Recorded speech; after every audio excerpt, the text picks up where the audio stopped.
Folks, a very, very warm welcome to the 2023 Power Maxed Men's National Autograss Championships. It is my great honour to kick off this warm, welcoming little slot. You'll be pleased to know, and you can actually, I'm sure, probably see on the screen, situated to my left, another one of our 13 strong, would you believe, commentary team that we've got here this weekend to entertain you. Mickey B is here. Mickey, good afternoon. Yeah, good afternoon, Steve, and good afternoon, everyone down here at the 2023 Men's Nationals, Eveshams. It seems to have come round really quickly this year, and we're looking forward to a fantastic event. Can I just start by saying well done to the Evesham Club for what looks to be a fantastic setup. The venue looks in great condition. And I'm sure everyone around the track and down in spectator land and in all the camping zones are really getting ready for what is going to be a cracking weekend of racing. It is, absolutely. I think as soon as you, and those of you that are here on site will know this, as soon as you pull in off that main road, you come under the gantry and you think we have arrived at a little bit of a special event here. So I think the only thing that Evesham haven't been able to control is the weather. The forecast is not brilliant for tomorrow. I'm not going to pretend otherwise, but fingers crossed that we're going to get through that. We have got, as always, so used to saying the top 400 cars in the country here, but of course now it is the top 440 cars in the country. Next year it'll be top 480. But 11 classes to come your way this weekend. The cars and drivers have been qualifying since the start of the season, and again, weather has had quite an impact on that, but they have battled their way through. They are here to represent their leagues. They are currently very busy going through scrutineering. That's situated just to our right. We can actually hear the scrutineering lane, so cars are going there, but we're going to have a close-up look at that very shortly. But yeah, if you haven't yet made your way here, then very much suggest that you do. We will try and give you a quick resume of all of the classes. We've got live interviews coming your way. We've got, I say, another one of the commentary team, Mark Hoppe, is going to be a roving man all weekend. So we're going to call him into action very shortly. And I think, actually, should we call him into action now, Mickey? Yeah, let's go for him now. Come on, Mark, you start your weekend's work now. So Mark is going to be kicking off with a man he's going to be racing, but his main priority this weekend, I know, he's chairman of Evesham Club, so he's chairman of the Nationals. So Mark is going to be having a chat what it's like and actually what's gone in from the Evesham team. So down in the pits area, I think somewhere, Mark Hoppe hopefully has got with him Jordan Bloor. Welcome to Evesham.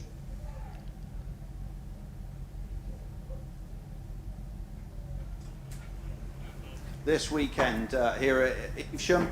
We're going to speak to a lot of been invited back. Chairman of the event.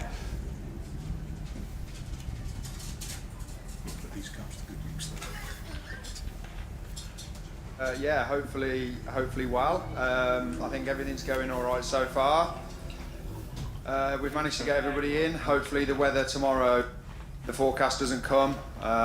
You know, obviously we want everyone to enjoy their weekend and go away happy on Sunday with 10 very worthy champions.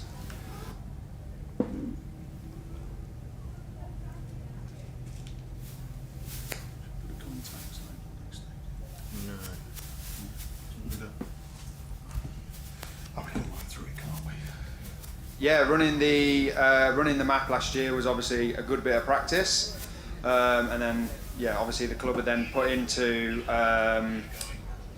the Nationals at the end of last year, and yeah, it's all good.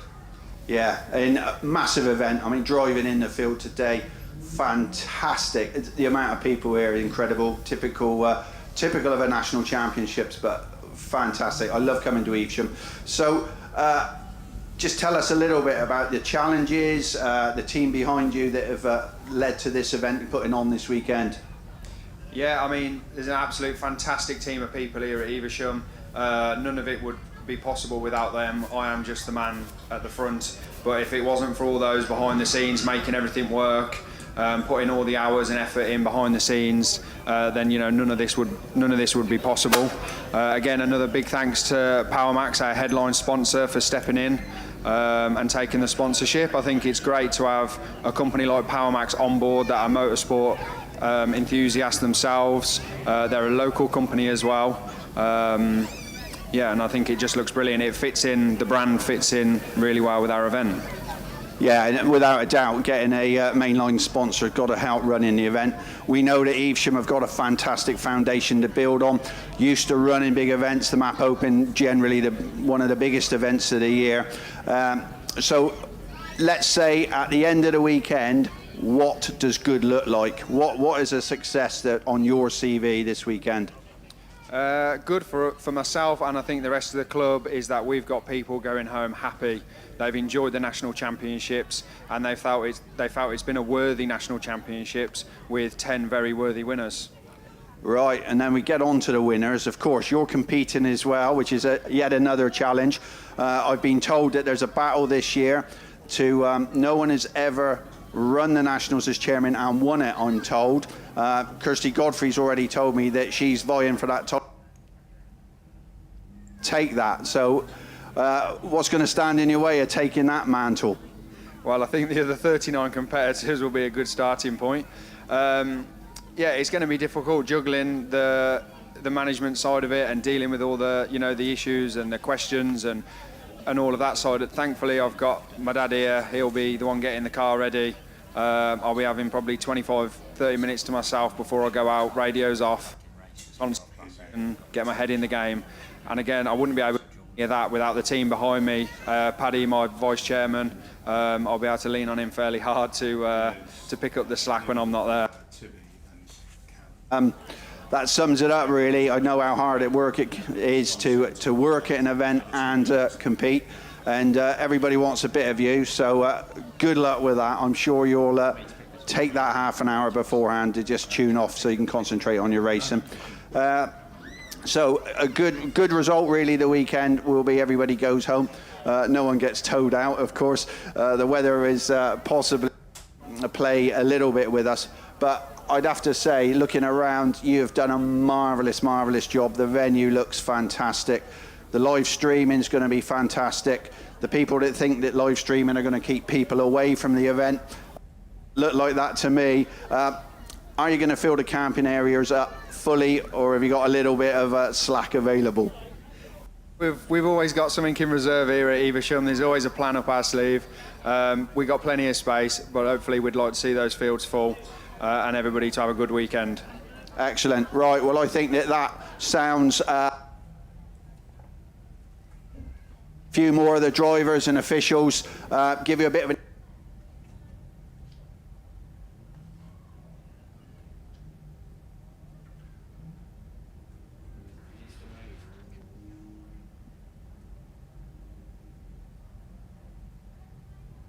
very short. Right, okay, thanks very much then, Mark and Jordan. Just whilst, and we were listening to Jordan, honest, but Mickey B and I were just looking at Jordan saying quite rightly that 39 other people stand between him and the national title come Sunday evening. RC Race Fabs are our sponsors of Class 8, so big thank you to Richard Cooper, who was the RC. But you look at Class 8 and it's been pretty phenomenal all season. We've seen extremely high numbers and competitive races at all of the major meetings. But here, obviously the nationals, then the competitors drawn into their pairs and then the race format predetermined. And I tell you what, you look at the very first race that we're going to see in Class 8 this weekend, which is Heat 1, Race 1, Groups A, B, C and D. And that's going to bring out Jack Gibbons, your defending champion, racing under the LM17 number. Jack Houlihan across from West Waterford, the Irish always go quick in the single-seaters. Tim Russell and Jordan Bloor are paired together, so they'll be racing each other every time all weekend. So Jordan, of course, an ex-national champion. Tim, very quick. As if that wasn't enough, then Group C are coming out as well. Darren Mullen, he's been known to pedal a Class 8 at a reasonable lick. And Dan Thomas from the PhD Club, PhD 47, they're paired together as well. And Drew Butters and Carl Byrne certainly can't be dismissed. So that's not a bad start to Class 8, Mickey B, is it? That could be a final in itself, but when you look at the Class 8, it's just the quality in the field. Just to actually make the Nationals, by the way, representing your leagues, top 40 can only make it through. And there are some names that are missing from this year's national championships, and again, sometimes you need a little bit of luck and good fortune on your side, and when it doesn't go your way, then you'll have to sit on the sidelines. But I'm sure they'll be cheering on the rest of the drivers. But one heat that I do want to pick out, and there's a bit of personal reason for this as well, that is Heat 1, Race 3. It brings out the two youngest qualifiers in men's Class 8, just starting their campaigns, both their first nationals. Again, over the water, West Waterford 142 nil Tivy. So I think 17 years of age. So yes, the youngest of the Class 8 competitors. He's coming out in that Group K. His buddy for the weekend, North Wales 115, Connor Jones. But also in that heat is Scarborough 50, which is Callum Barker. So yes, he is an offspring of mine. They've got a few, not too few to mention, by the way. And yeah, his first nationals qualified through, and he's got Kenny Smith at Stroud District 41 as his partner through the weekend. And good luck to everyone, by the way. To even get to the nationals, it's a tick in the box. For those that can actually get into the final, those top 8 come Sunday afternoon, hats off to you. You all deserve your place in there, because it will be hard fought.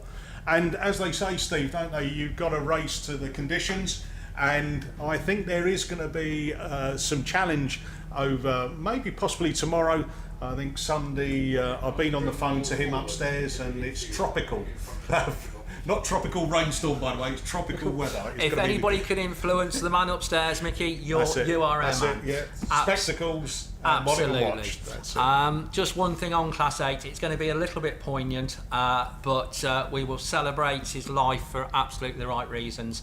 Gaz Edwards, who unfortunately sadly lost his life earlier this year, and very much coming to the fore in Class 8, is going to be very prominently remembered this weekend. Across all weekend, there is a banner right across the start line, quite rightly, but particularly I think when the Class 8 boys are on the line, then yeah, it's going to be a bit poignant. But yeah, as they're saying, it was very much Gaz's thing. They will keep her lit for Gaz Edwards in Class 8. So I don't know whether Mark has got anybody else, but hopefully then he's lining up another interview. We're just waiting to hear on the communications on that. But in the meantime, we've looked at Class 8, Mickey, but the first class of the day, oh actually we ought to introduce, well they don't need any introduction, but just to let you know, Russ Thompson and Archie Lewis, hopefully they've got their tonsils well oiled for the weekend, because I think they're going to need them, because we're pairing up and doubling up on classes this weekend, and Russ and Archie will be taking you through Class 8. So they won't need luck, but yeah, they're going to have plenty of exciting racing. But we're going to be kicking off tomorrow morning with sort of like the standard format. So it's Class 1 that is going to be coming out first. Canning's Exterior Cleaning, sponsors of Class 1. So a big thank you to Emma and Martin, who are the people behind Canning's, and that's when, and it will be 9:30 prompt, because I tell you, I know how the pit control team work here at Evesham, so you won't want to miss that when Class 1 kicks off. Just looking through then, our defending champion Kieran Griffiths is here, so he's looking to defend his title. Connor Griffiths in Tyvee 16. The reason we mentioned Kieran is that Heat 1 Race 2 brings out the two brothers. So who are you going to be cheering for there, Claire? Kieran and Connor will be out together in Heat 1 Race 2 of the Class 1s, but very, very competitive. And I'm going to show my age now, but of course it's not all that long ago, is it, that Class 1 you'd say, it's the minis. But it's a lot more than that now, isn't it, Mickey? Yeah, and I'll tell you what, Steve, I think Class 1s, you're quite right. When you look back at, 20 years ago, it was all minis. I suppose you've now got Yaris's and Micras, and the little minis, though, are still holding their own, despite some of the challenge that comes on from the others. I think Connor is going to take some real challenge this weekend if he's going to hold on to that title, but I know that he'll be mad keen to do that, back-to-back kind of titles. I was looking down at some of the other heats, by the way, and Heat 1, Race 1. I see Mark Watson's out in York 1, Sam Appleton at Scarborough 2. Now, Sam's been away from racing, I think, about four seasons now.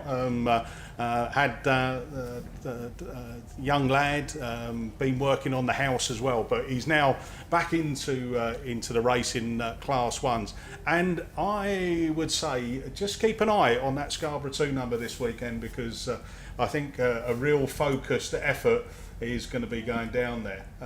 Looking across the way, it brings out former national champions as well, over in Heat 1 Race 4. Another one of the Scarborough members, and that's coming out in Group O, and that's Scarborough 49, Jim Bob Johnson. And those that can remember down at York a few years back, that Jim Bob picked up the national title. I think it was a post-scrutineering change round on results, but at the end of the day, you've got to be in it to win it. And Jim Bob there is qualified again to get back in and give it another go and see how he can come through.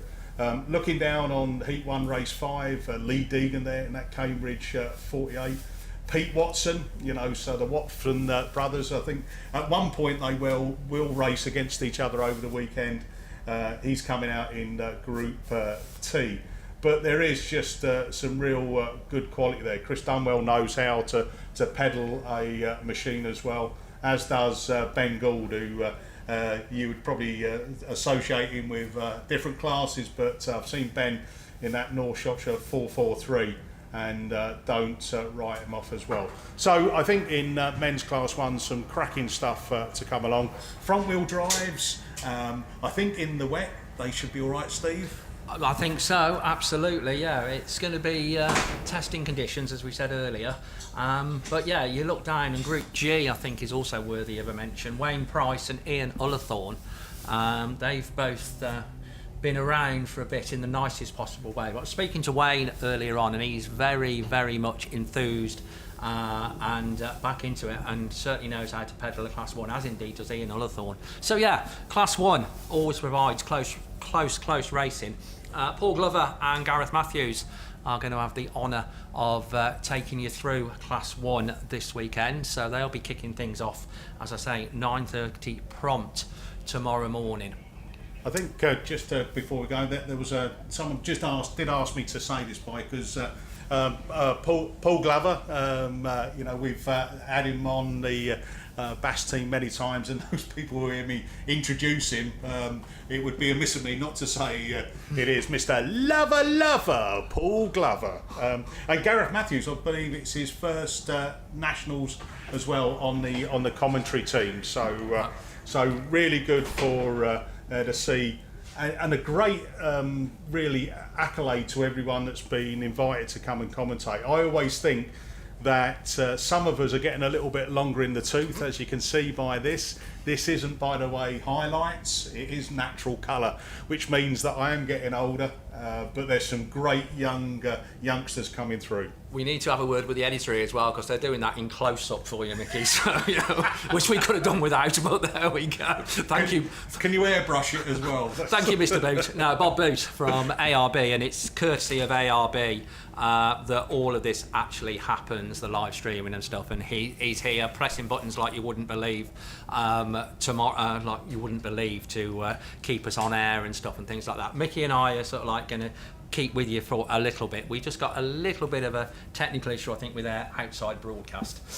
So as soon as that's been resolved, we will be going back to them. But yeah, hopefully that's given you a bit of a rundown on the Class 1. Shall we do them in race order, Mickey, rather than the order I printed them out in?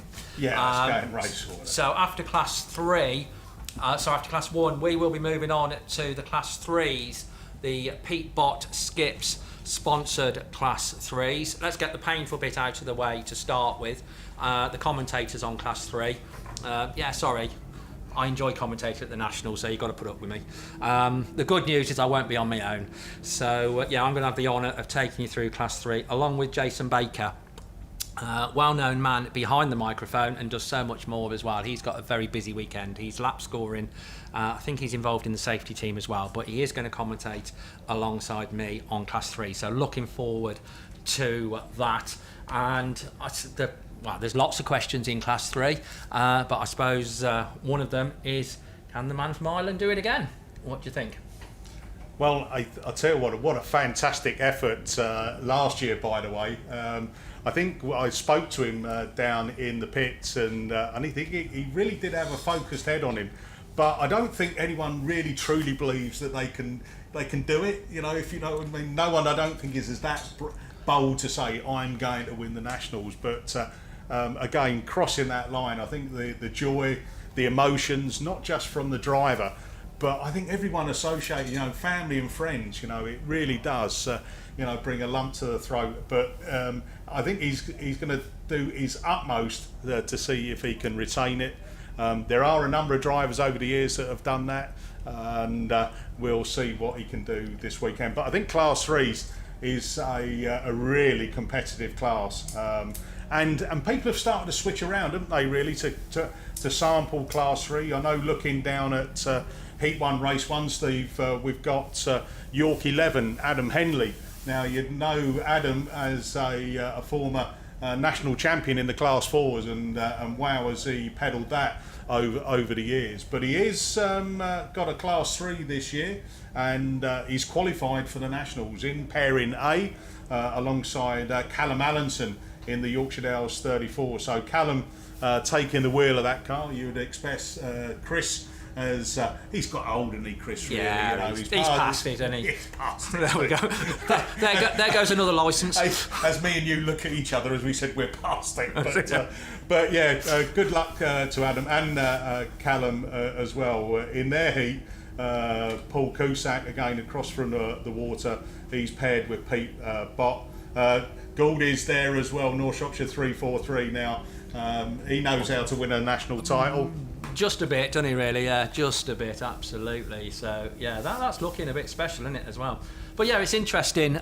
You were saying quite rightly about Adam Henley transgressing from Class 4 to Class 3.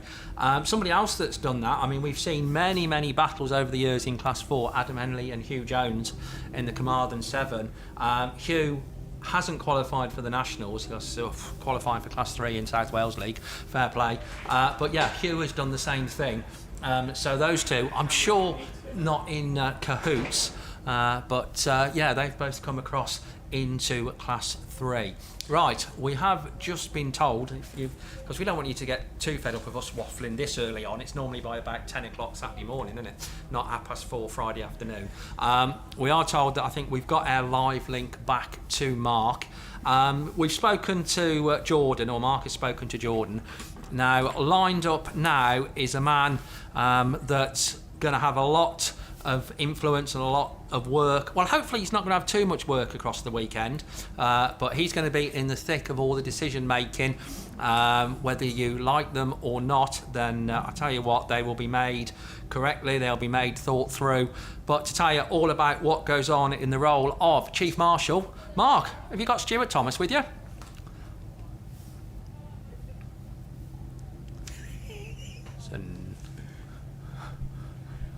Now, did you recognise whether that was Mark and Stuart Thomas? I thought we were...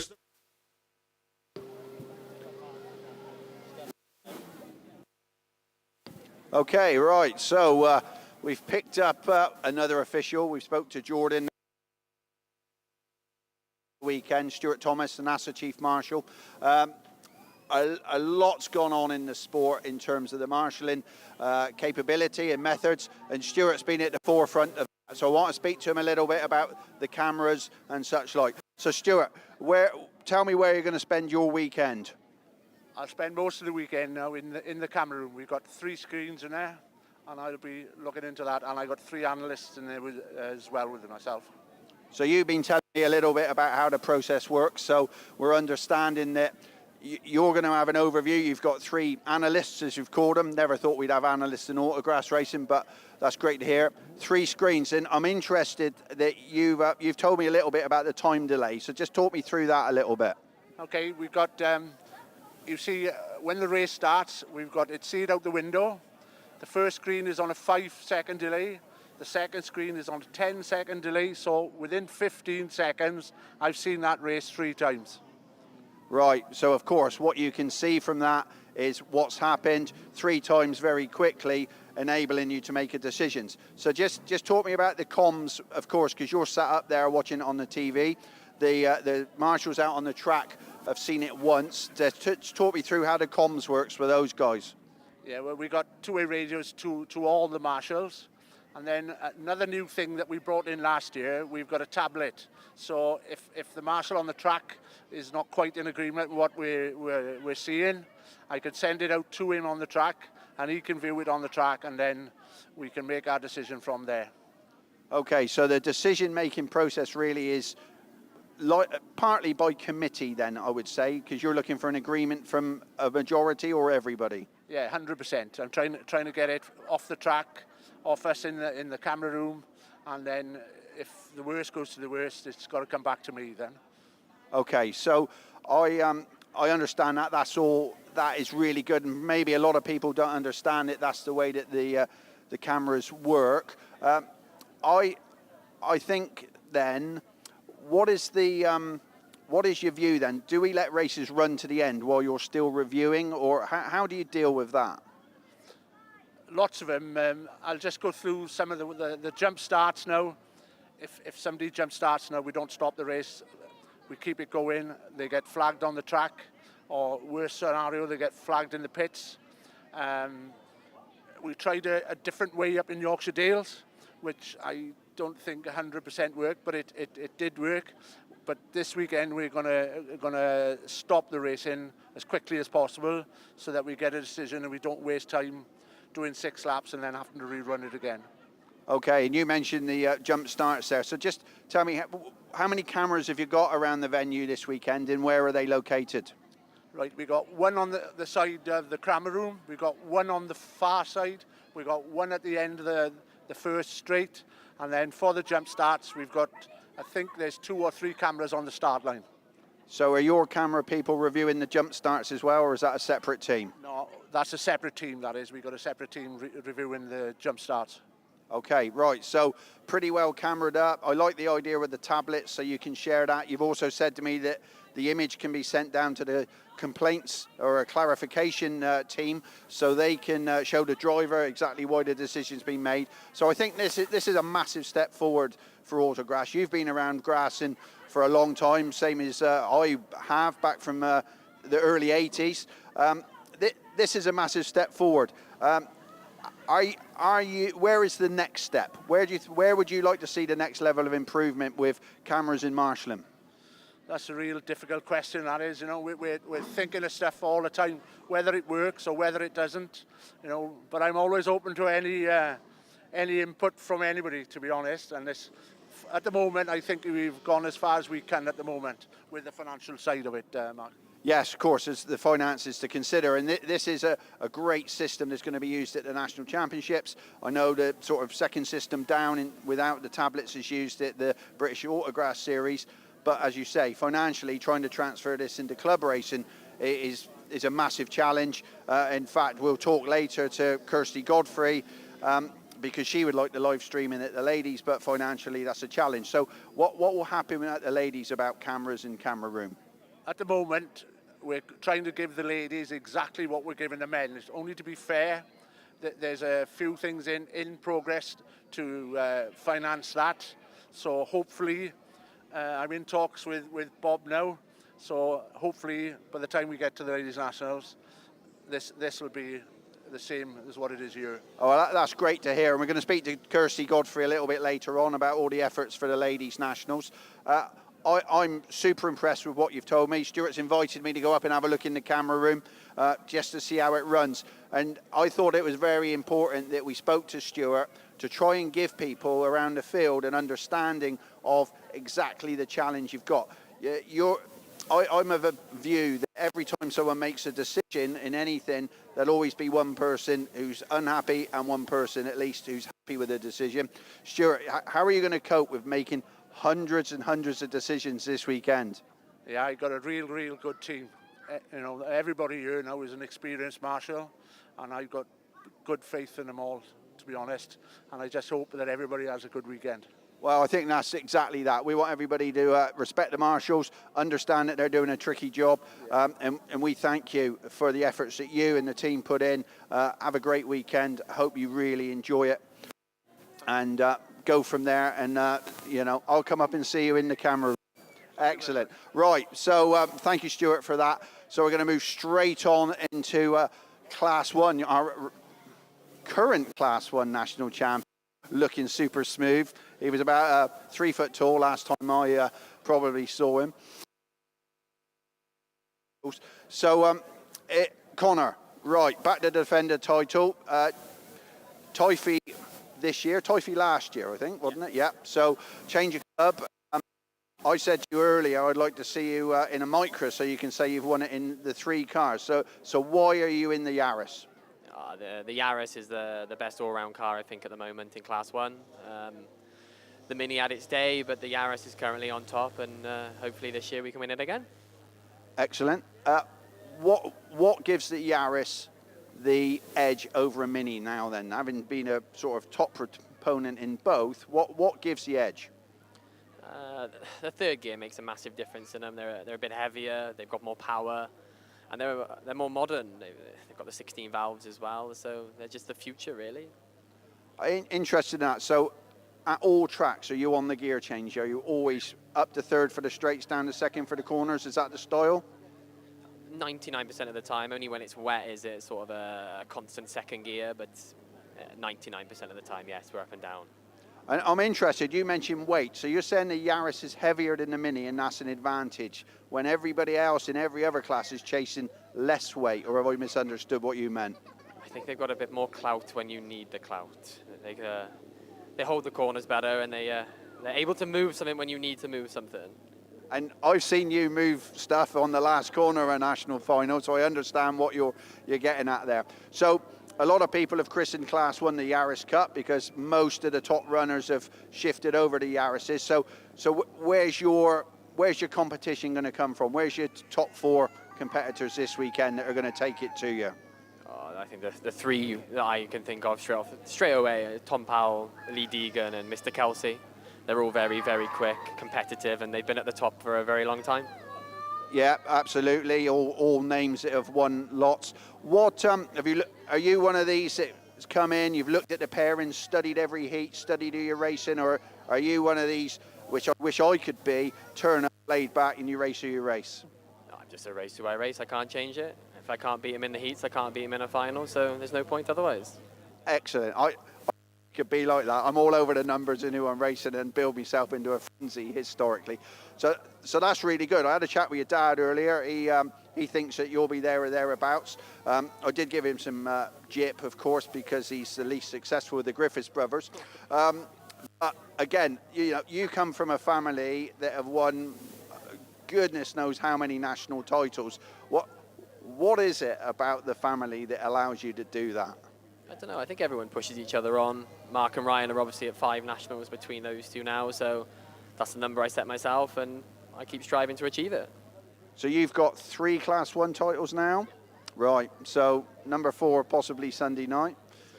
Right, okay. Well, it's always going to be a tough weekend. Do you want the dry, or are you happy enough if it's wet? I'd prefer the dry if I'm honest, but if I've got to win it in the wet, I'll win it in the wet. Excellent. Well, we wish you the best of luck. I'm sure there'll be 39 others out there hoping that you're not going to win it this weekend. But really good luck to retain that title. I've seen the car on YouTube this year, and you seem to find a way. So interesting how you mentioned the weight being an advantage on getting yourself through. So best of luck for the weekend, Connor. Thank you. Right, back over to Steve and... oh, no. Oh, I've got someone else lined up. Right. Oh. Excellent. Right, we're going to see how this works. It's a whole family affair. Right. So this is going to challenge me. I felt there's 4 of you running in Class 9. That's right. Right. So the Hollingsby family, which is a name that I've seen for many years down from the Kent Club. I think notoriety this year, 4 of them in one class at the Nationals is it's got to be unique. I don't imagine that's happened. So I need to go through. So you are? I'm Mitch. I'm Joey. Jamie. Right, and who am I missing? Where's he? Oh, okay. He's not good on camera. He's the brains of the act. He's probably doing the cars. Okay, right. So just how does it work then? How have you all ended up in Class 9 together?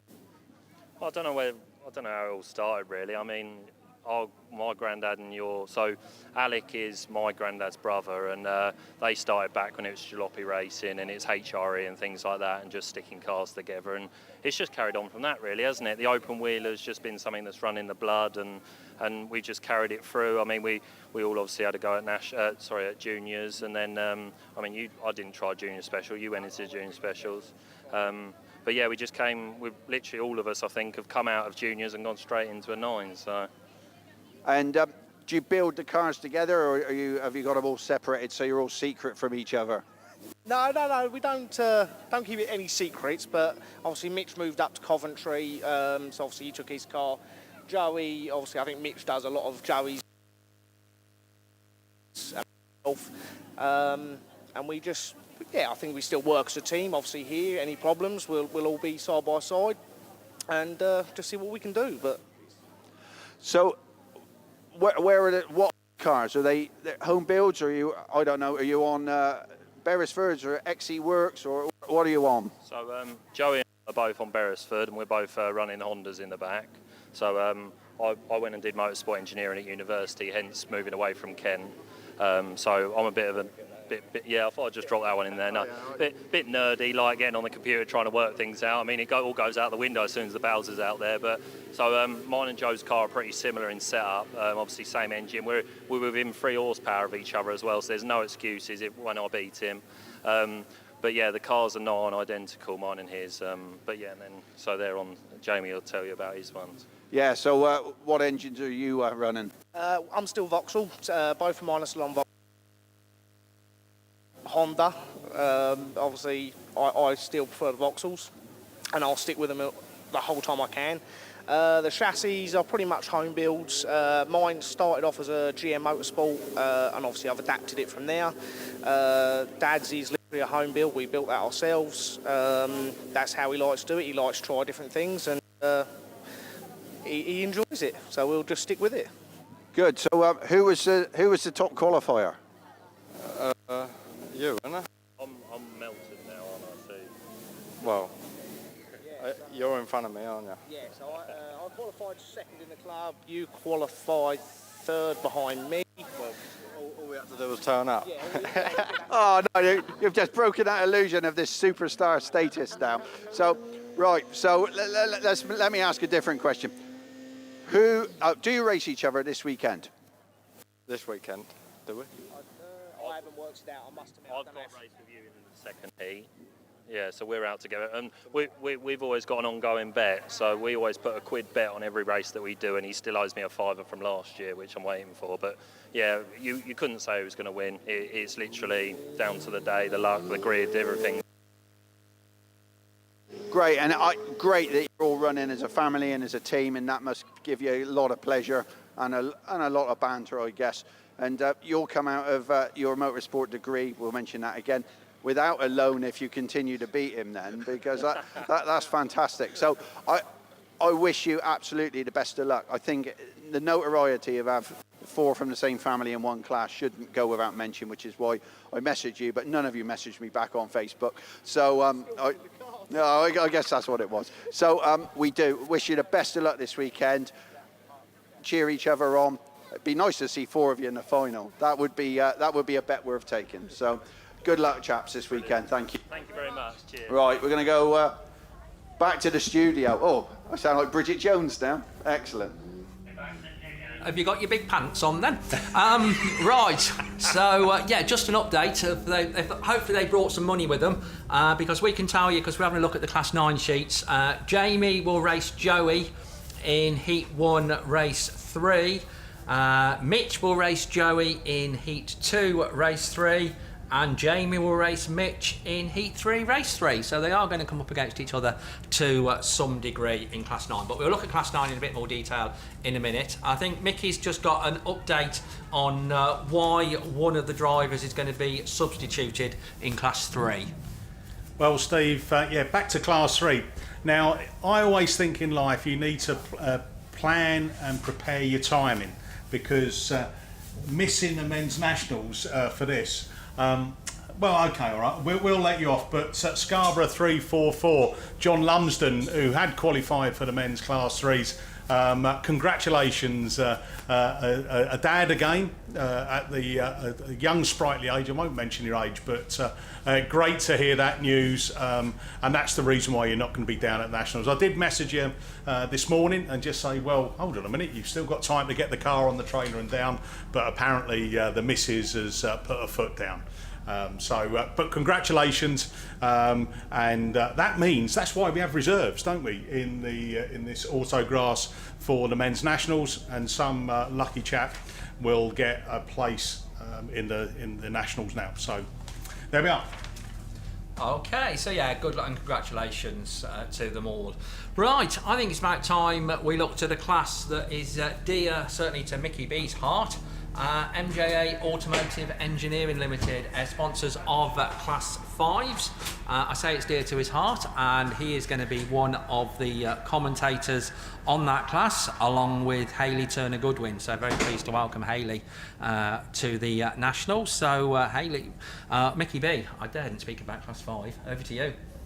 Yeah, so yeah, thanks, Steve. I think Class 5s, I think we were looking down the list, and Steve, eagle-eyed Steve, by the way, has picked out Heat 1, Race 3, which is in pairings L, by the way. And how appropriate is that? L for ladies, because it brings out South Somerset 22, Jenny Shepherd, and Gloucester and District 12, which is Penny Smith. Now, we believe that is the first time that there has been a ladies pairing, Steve? I believe it's the first all-female pairing at the men's nationals, yes. Somebody's going to come in and prove us wrong, but I think it is. But yeah, good luck to them all. But yeah, Class 5 looking absolutely as competitive as ever. Defending champion not with us, Ryan Jones, in C3. So there's the opportunity, I will say, for a new name, or it could be a previous name re-emerging, because there's some very, very quick ones, some of which have had their name on the title before in Class 5. So you've got some stars by some of the names then, Mickey B, as well. Yeah, so again, just before we start, I know always, you know, sad news when we have a passing, but just a mention out to the Lodge family. I know that the funeral of Chris Lodge was this week, and I know that Dan in the Scunthorpe 212 will be out in that Heat 1 Race 3, and the colour of that car will be matching his dad's original colours as well, so a fitting tribute to Chris Lodge there. But yeah, going into Heat 1, Race 1, I've got a star against the Italian stallion, Lewis Richards there in Typhy 451. Was quick earlier in the season, so don't write him off. Good looking chap as well. Jaber Smith, Ludlow 8, a former national champion, and again, is he going to be on that pace? Looking him down at Yorkshire Dales, he looks like he's getting there, and he's paired this weekend with Baxter Pargetter in that Nottingham 45. Again, that car's been quick off the line this season. Ben Reed, Breednil 66, had a really quick last Bass round as well. So that's a pick out there.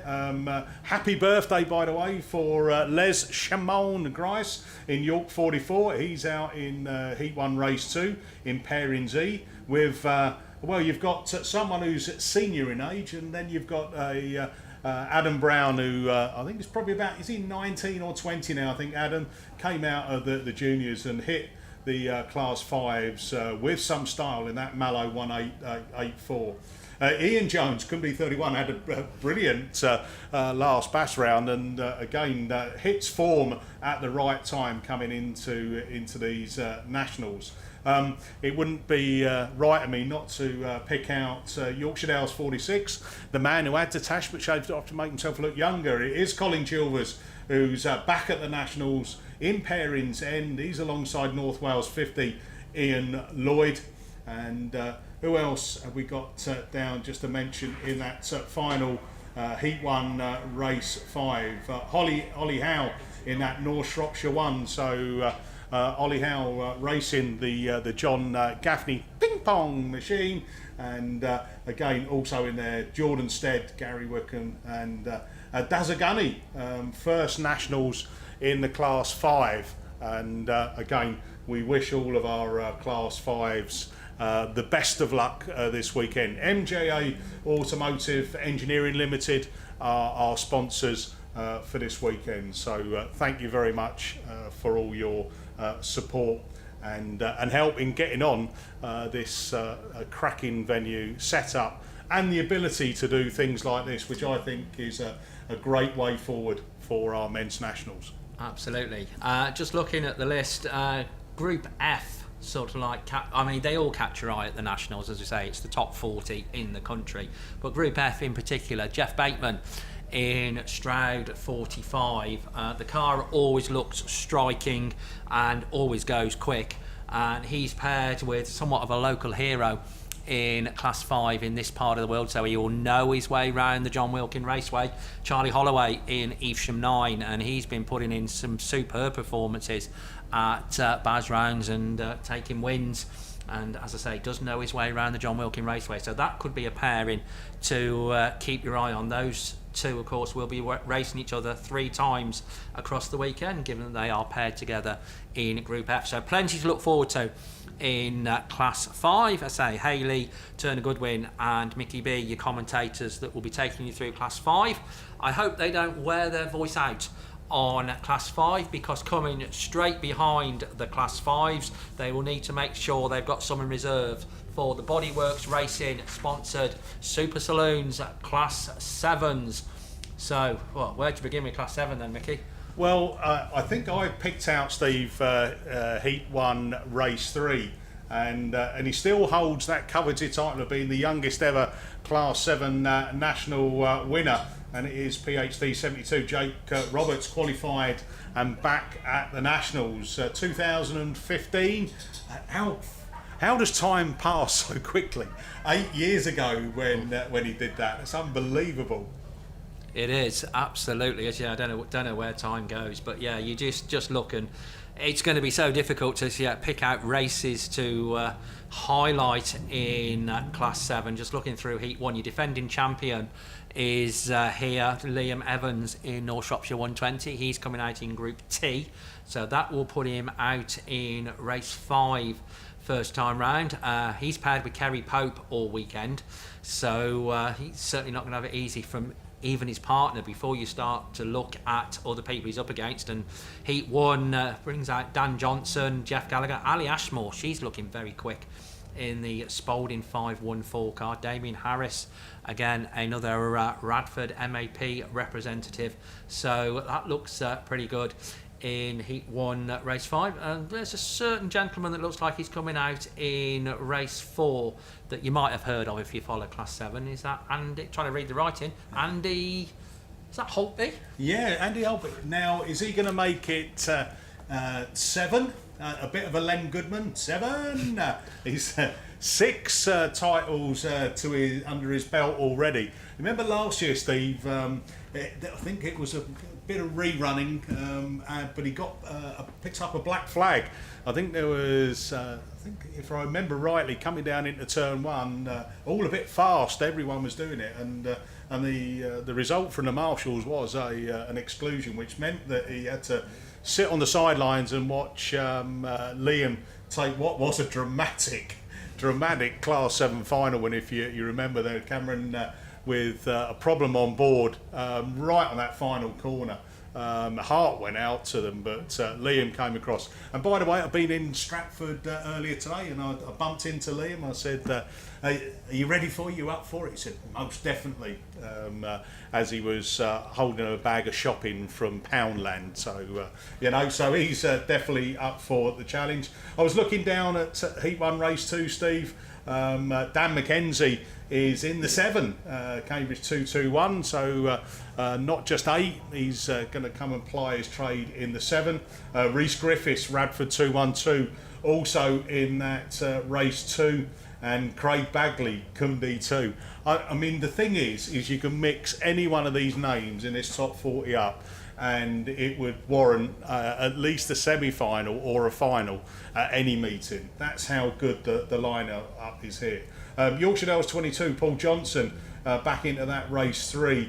He's in pairing J. He's with Jake Roberts, but I saw some pictures online this week of the shell and the livery that's been put on that, and it looks absolutely stunning. And I wish you well. Cameron Mills is out in Race 3 as well. Chaz Edley, Scunthorpe 69. They're all quick, and I know everyone is looking to do it. Andy Graney in the Pennine 8. He's out in Race 4. He's paired with Bill Bradford.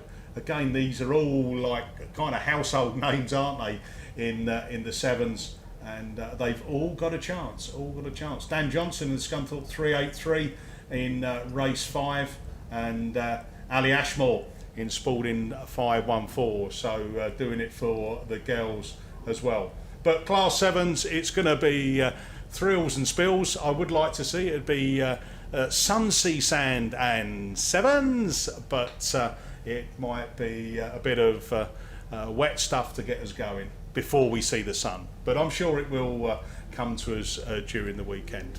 So that's Super Saloons and 7s. Before I just finish on the 7s, just a quick mention out to what we're doing over the course of this year as commentators. We started it off in the BAStv, and it seems to have got a bit of momentum. We're going to carry it on through the Nationals. So every red flag, and we're hoping there's not going to be many this weekend, by the way, but every time there is, we put in a cash donation into our chosen charity, which this year is Alzheimer's, in memory of our great friend and, for me, personal mentor in commentary, gorgeous George Capper.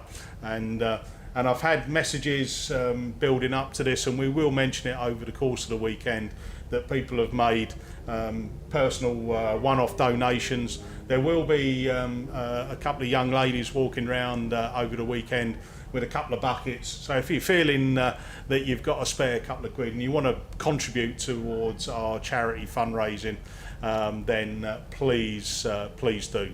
If not, just enjoy the racing, and every time there's a red flag, you know it's costing us $1. So that's it. Yeah, good luck on 5s and 7s is all I can say. So no, it's all in a good cause and in memory of such a fine gentleman. Absolutely. You sort of like touched on there, Mickey, on the Class 7s. Then yeah, whilst wouldn't like to try and pick a win. Well, I wouldn't like to try and pick a win of any of the classes, but particularly Class 7. I tell you something else I wouldn't like to do at the Nationals, and that's judge the best turned out saloon and special. Raw Motorsport are our sponsors of that this weekend, so I'm not sure whether Rory himself is judging it or who's judging it, but whoever is, by Jove, you've got a job and a half on your hands.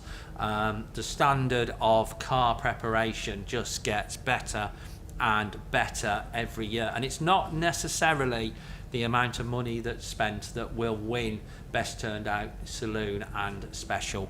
The people that do judge this are very savvy enough to actually look at effort that's been made, not just money that's been spent. But full credit to all of our drivers. I believe the best turned out cars will be coming out fairly early tomorrow morning, so 8:30ish, I think.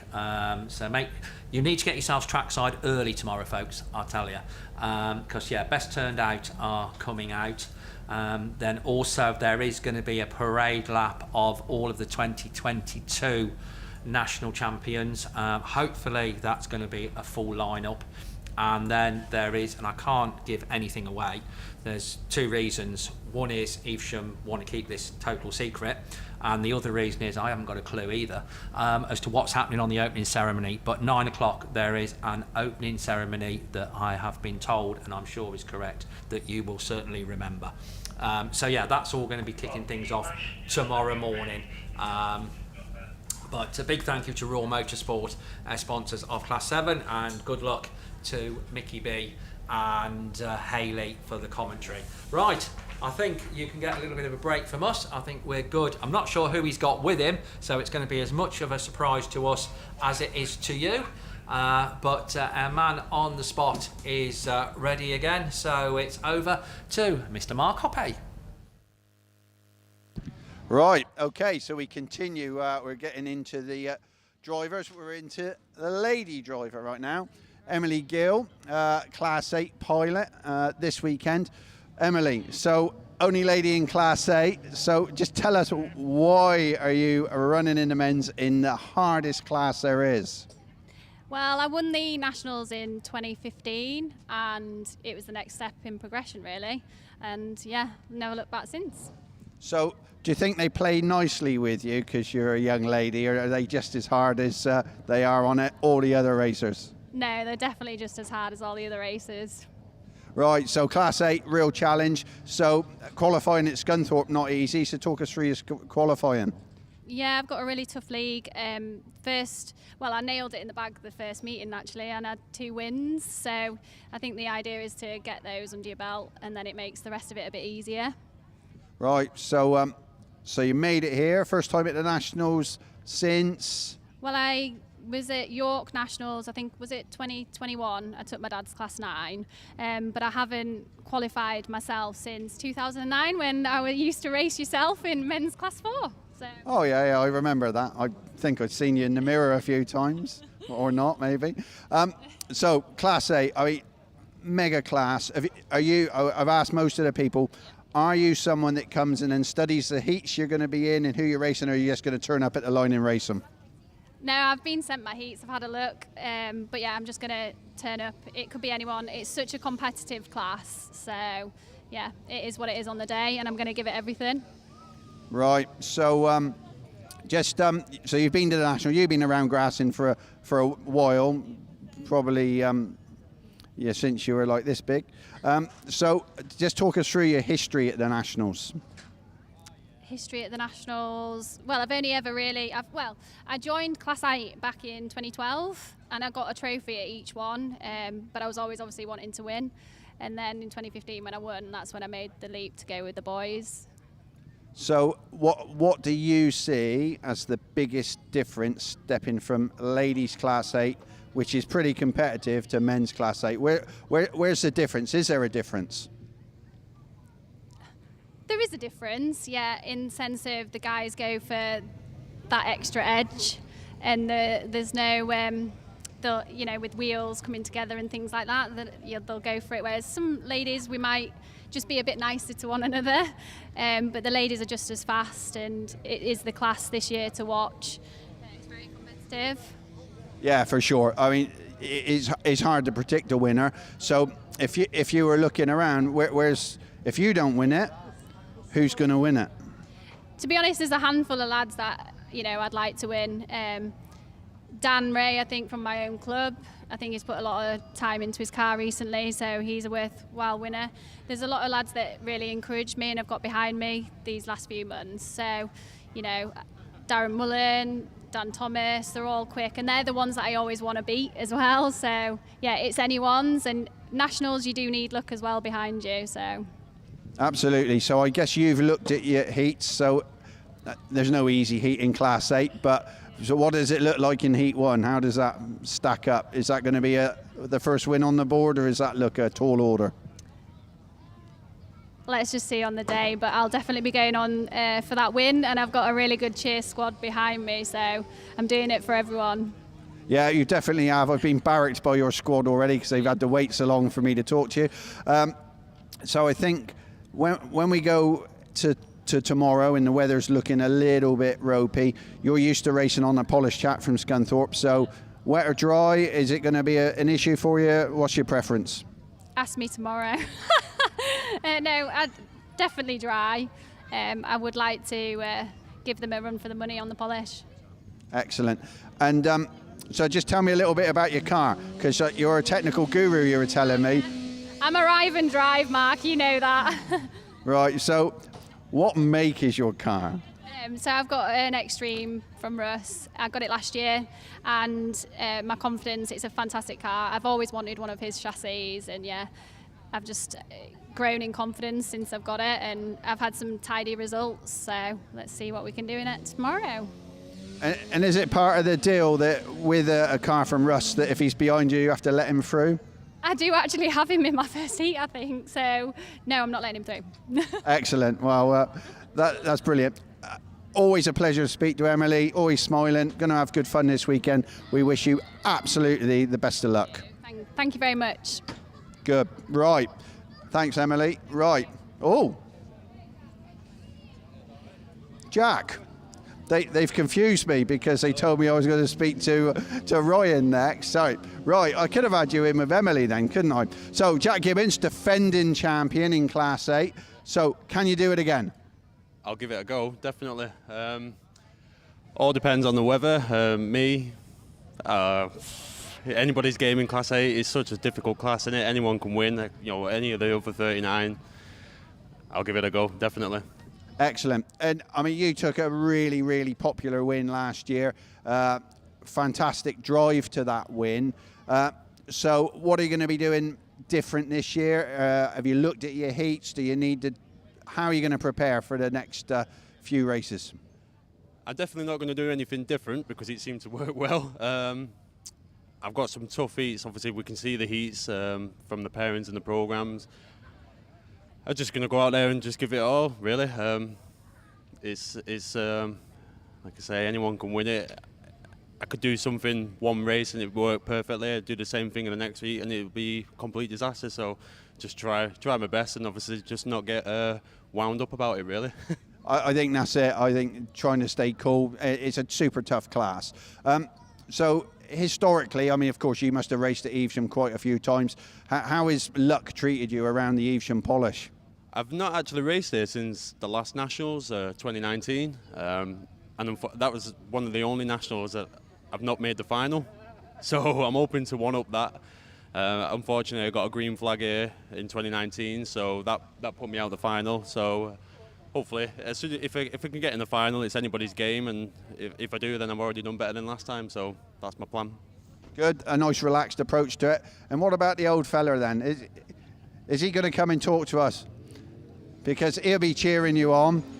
Yeah, and we have to. Everybody knows Vinny. He's just wandering by. Look like he's just come back from the shops. I was reading on Facebook earlier. Of course, you're here supporting Jack, making sure he's going to get in. Are you in now, or are you not in? I'm nearly in. I passed scrutineering and I've signed on, and then in the morning the official paperwork gets sorted from 8:30, and then they'll tell me I'm in. Excellent. And this will be, I was reading on Facebook, like your 112th Nationals or something, isn't it? I'm going for 37, I think it is. 37. 37 on the bounce. Possibly. I think I started in '83, and I think I've missed 4 or 3 in all that time, right up to now. So. And this year you're competing in a twin, is that right? He wants me to swear. Oh, I saw you were in at the summit. Was it a twin earlier in the year, or was it not a twin?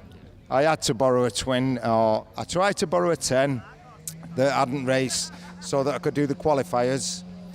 Unfortunately, I ended up with a twin. Ben Prancard's, nice guy, lent me his car, put it all together for him, did the qualifiers, ended up 4th overall in our league, and then I ended up 9th reserve. They put 8 in, I'm 1st reserve. The Chevy's ready now, so let's see what we can do. Good. Now, there's a question for both of you then. Would you prefer to win yourself or see the other one win? Oh, definitely. Now I've won it, I definitely want to see him win. 100%. I want him to win it again, and I want to win it for the first time. I think there's a lot of people out there would love to see you win it, Vinny, after all this time. So, how close have you been? What have your positions been come the final time over the years? The highest I've finished is 3rd. Would you believe that? 3rd. I've had 3rds, 4ths, 3rd, 4th, 6th, 7th, last. I've had them all except number 1. I can appreciate that. I maybe not quite so long racing as you, but I never quite got that number 1. I have got a number 2 though, so that was good. So I think, what do you want? You want it bone dry, I'm guessing. I'm not bothered. The Chevy will work out here, whether it's wet or dry. I'm looking forward to it, definitely. Excellent. Well, we'd like to see you out there tomorrow. Jack, so just tell us a little bit about your car. What chassis are you on? What engine are you running? Mine's a 2019 XC Works chassis, a TT Motorsport, top tune, Hayabusa, Class 8.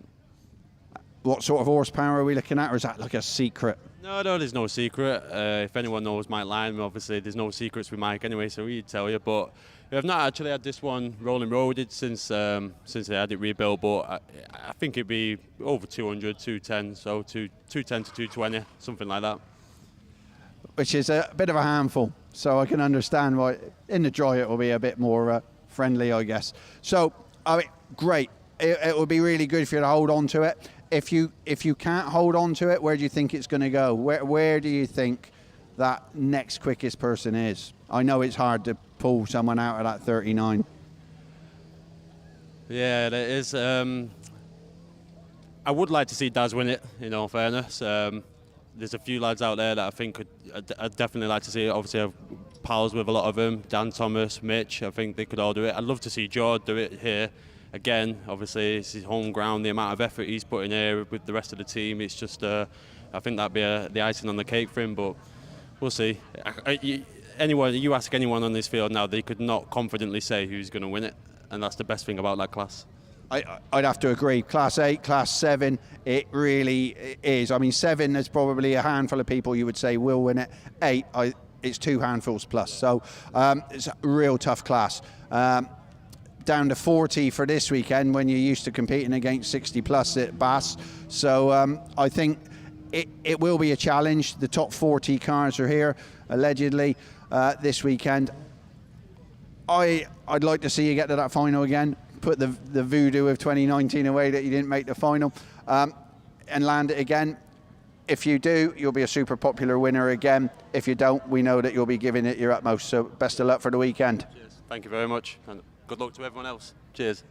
Thank you, Jack. Right, we're going to go back to Mickey and Steve, I'm guessing.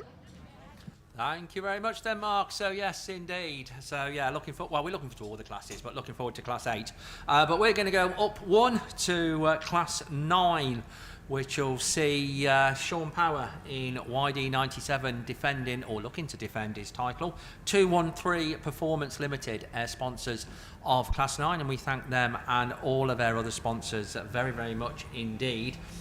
You won't have long to wait to see your defending champion come out in Class 9, because he's in Group A, so that means he's going to be out in the very first race of the day, and he's paired with Sam Pinches. Remember Sam from a couple of years ago? Yeah, so close and yet so far in Radford 35. But take it from me, he is still extremely, extremely quick. So the Pinches Power pairing. Oh, I wish I hadn't started that one. The Pinches Power pairing is certainly one to keep your eye on. And just as if race 1 needed any more spicing up, Group D sees Paul Harden in PhD 3 paired with multi-class, multi-time national champion Phil Cooper.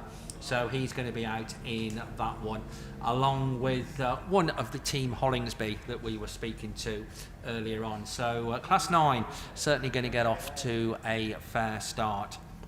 It's nice to see a little bit of a resurgence in Class 9. It did sort of like drop off a little bit, certainly not in quality, but I think in quantity. But there's a fair few of them around now, so qualifying for Class 9s has certainly not been easy in any shape or form. Not belittling race 2, because there's certainly plenty going on in race 2, but race 3 also catches the eye in the first runs. Jamie and Joey Hollingsby will be coming head to head on that one. Ex-champion Dave Palmer in North Wales 31, so change of number from when he won his national title, but he's going to be out there. And also another man that is very, very used to being on the top step of the podium, and you wouldn't bet against him being there again, Andy Hornshaw in York 78. So that catches the eye for race 3. What's your thoughts then, Mickey, on Class 9? Mickey's now got a computer all in front of him, so this is all going to get very technical, but yeah, go on. Well, no, I was just looking down, Steve, and again, national title winners and who's out there this weekend, and it's only when you look back through maybe the last decade or so, and you look at who's here this weekend. So Phil Cooper, as we know, a national champion in multiple classes, but in the Class 9s, it's 2015, 16, back-to-back national title wins in the 9. He's out there this weekend, and he's looking quick again, isn't he? So could it be his chance to pick it back up? I was looking down on Andy Hornshaw again, York 78, back in 2011-12, a national Class 9 champion, back-to-back as well. So he did what Phil Cooper was doing. Jimmy Smith, 2017, in the Ludlow 80. So there's some real strong competition out there. They know how to win it as well. And again, it all makes it for exciting, open wheel-to-wheel action. And looking at the track as well, this track is a quick track, and again, if it stays dry, we know it will polish, and some like the polish, some don't. There again, some like the wet. So all up for grabs this weekend, but Class 9's again another cracking class to watch all the way through. Yeah, absolutely. Say sticking to trying to run through race order, then after the Class 9s we're going to be seeing the stock sorry, what I haven't told you is Class 9s then Kevin Herdman and Ian Fay will be the commentators that will be taking you through that. So you're going to have the dulcet southern tones of Ian and the Midland tones of Kevin to entertain you, and they will entertain you without a doubt through Class 9. After the Class 9s, then we move on to a class that is relatively new, of course, to the men's national championships. That is the stock hatches, but very much growing in popularity and support. MJF HGV Engineering, the sponsors of the stock hatches this weekend. Paul Lickley, YD95, is our sponsor, is our champion, and he's here to defend his title, so he will be coming out in race 4. Nick Taylor, Evesham 100, then flying the flag for the MAP League, and like a lot of them, sort of like relatively new converts to stock hatches. Russ Victory is another one, Group G, that catches the eye. Russ has been putting in some super performances in Athelston 7 at UK round, so we're hearing lots of good things there. So yeah, once again, it is going to be a brave man that's going to pick a winner on stock hatch. Quite a few stock hatches, they are catching on more southerly now, without a doubt, or in the Midlands, because I think they tended to kick off that there was a northern group and there was sort of like a southern group, and the Midlands took a bit of a while to catch up, but I think we are now. But quite a few stock hatches in your part of the world, up in Scarborough then, Mickey B. Yes, there is, and I think stock hatches have been ever present up in the northern leagues for a while. Just picking out a couple from me, Lightning McQueen. I can see in the back of the programme that if anyone wants to get their colouring pens out, and might have a go tonight myself, Steve. Paul Lickley in that Yorkshire Dales 95. So again, a current reigning national champ in the stock hatch. So this is the second year it's been part of the official men's national championships. Again, before then, I think it goes back to 2011 when it started. But Paul, definitely one to watch. He's always quick out there.